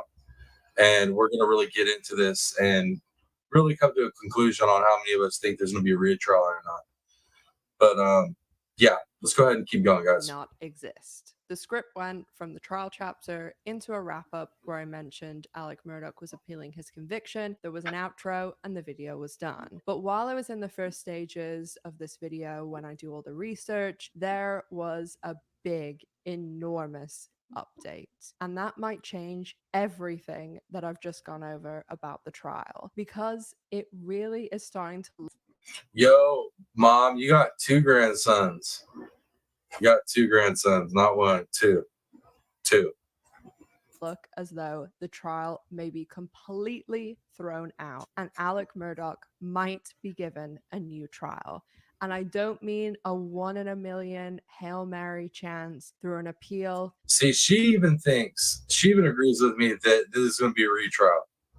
I mean, it is looking incredibly likely. About a week ago, the beginning of September, Alec Murdaugh's lawyers Dick Harpootlian and Jim Griffiths held a press conference to levy some accusations at the clerk of the court, Becky Hill. According to 3 affidavits written by jury members, Becky Hill abused her position as clerk of the court and tampered with the jury multiple times. The accusations are plentiful, according to Alec Murdaugh's lawyers and the other jury members. Becky Hill allegedly had multiple private conversations.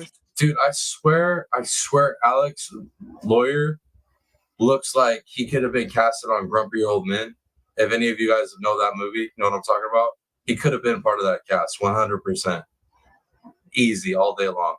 With the jury foreperson, and it was also alleged that Hill told the jury not to be fooled by Alec Murdaugh on the stand, and that they should be easily able to see that he was lying and that they should look at his body language. I mean, she is kind of right, though. You can easily tell he's lying. I mean, there was also other accusations. You want to know how you can tell Alec Murdaugh's lying? He's opening his mouth.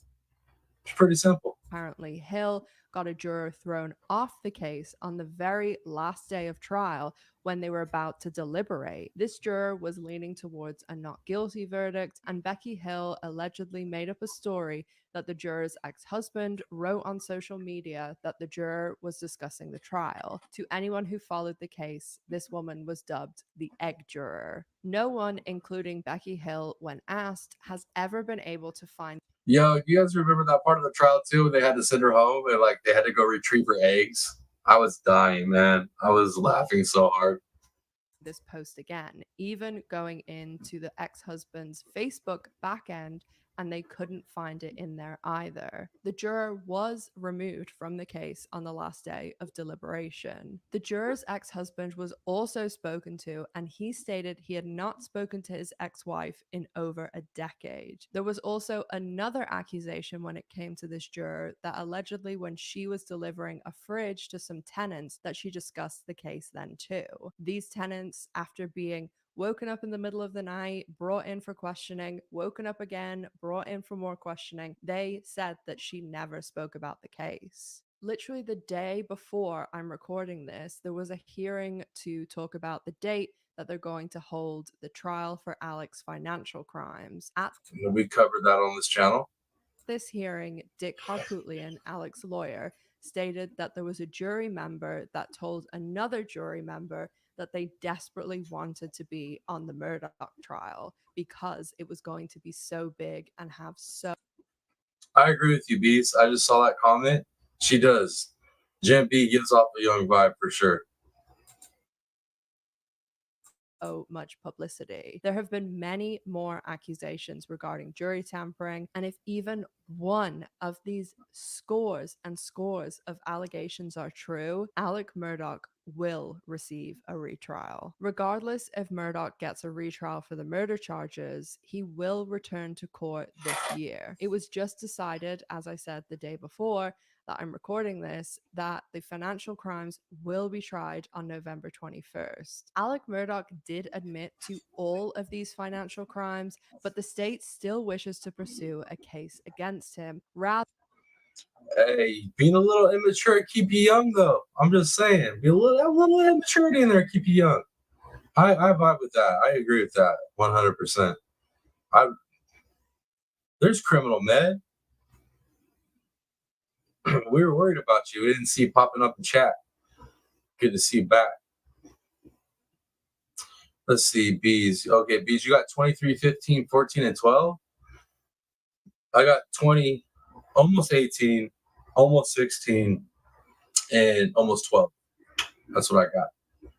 Other than letting him plead guilty and make a deal. This is done because the state wants to make an example of Murdaugh, someone who has violated the law. Murdaugh was a licensed attorney, and the state believes that the public should witness a case against Murdaugh for his gross misconduct so the public can see that lawyers who violate the law will be dealt with and held accountable. The state also appears to be breaking the financial crimes up into chunks so that they can attempt to achieve 3 guilty verdicts across the financial crimes, which would mean that Murdaugh faces They want to make sure they just grill him.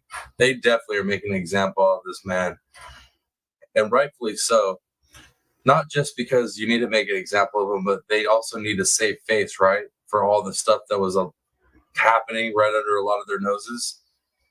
Definitely. You got to make sure that everybody knows this is never going to happen again. Nobody's going to will this kind of power again. Another life sentence. If I haven't earned your subscription yet, maybe check out one of my other videos, and I want to say thank you. Hands down, dude. Hands down. If give her video a like, go over there, give her video a like, but go flip through her content. She covers a lot of stuff, a lot of different things.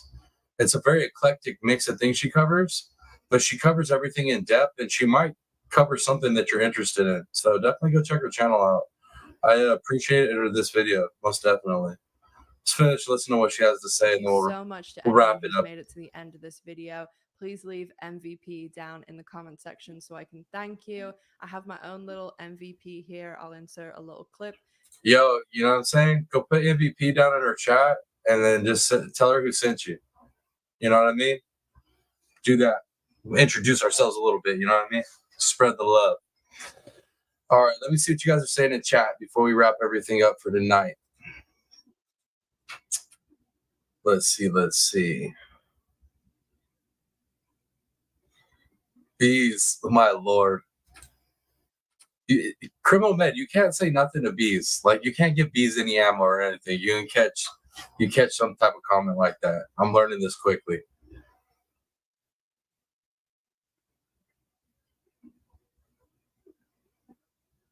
Yo, I could see Tashi saying that. I can. Where did that one go? Where'd that comment go? Yeah. Jim B, I can see Tachi saying that.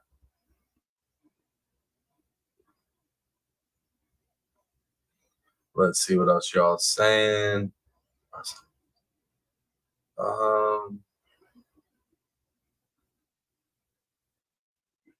Glitter sparkles. Is that criminal meds gonna be glitter sparkles now?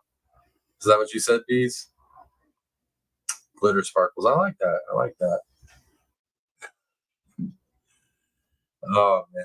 All right, guys. That's it. That's all I got for y'all tonight. That was the recap, a little history recap. I feel like it was pretty good. That's a pretty good video.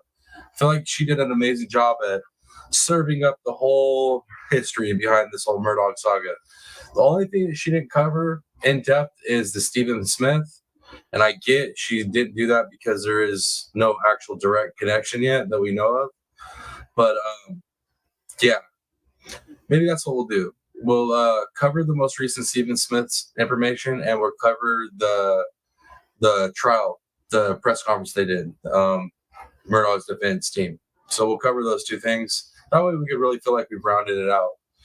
And then we'll have a little debate. We'll see who all feels like there's going to be another retrial. And then hopefully on the next live, we'll do it when we got everybody available, right? Because we was kind of low in chat today. We're kind of low, and I want to get more heads in here when we start doing counts on people's opinions. But that being said, guys, I appreciate everybody that was here tonight. Saturday night, there's a lot of things you could have been doing, but you decided to come hang out with me, and I appreciate it. Feel so blessed. But let's wrap it up, guys. Let's wrap it up. I hope you guys have an amazing night. I'm not sure if I'm going to be live again tomorrow. We'll see. Depends on how I'm feeling in the morning. I told myself I was going to take a break just for the day, but I'll probably start going through withdrawals, not getting to talk to y'all. So who knows? Maybe I'll show up and we'll just do a random. We'll cover something random tomorrow live. But that being said, guys, I appreciate you being here. Thank you for supporting the channel. Thank you for supporting me. Always give me amazing positive support in the comments. I appreciate it greatly. That being said, guys, it's your boy, the Piscine Predator, aka TPP, baby. Until next video, much love, y'all. I'm out. Peace.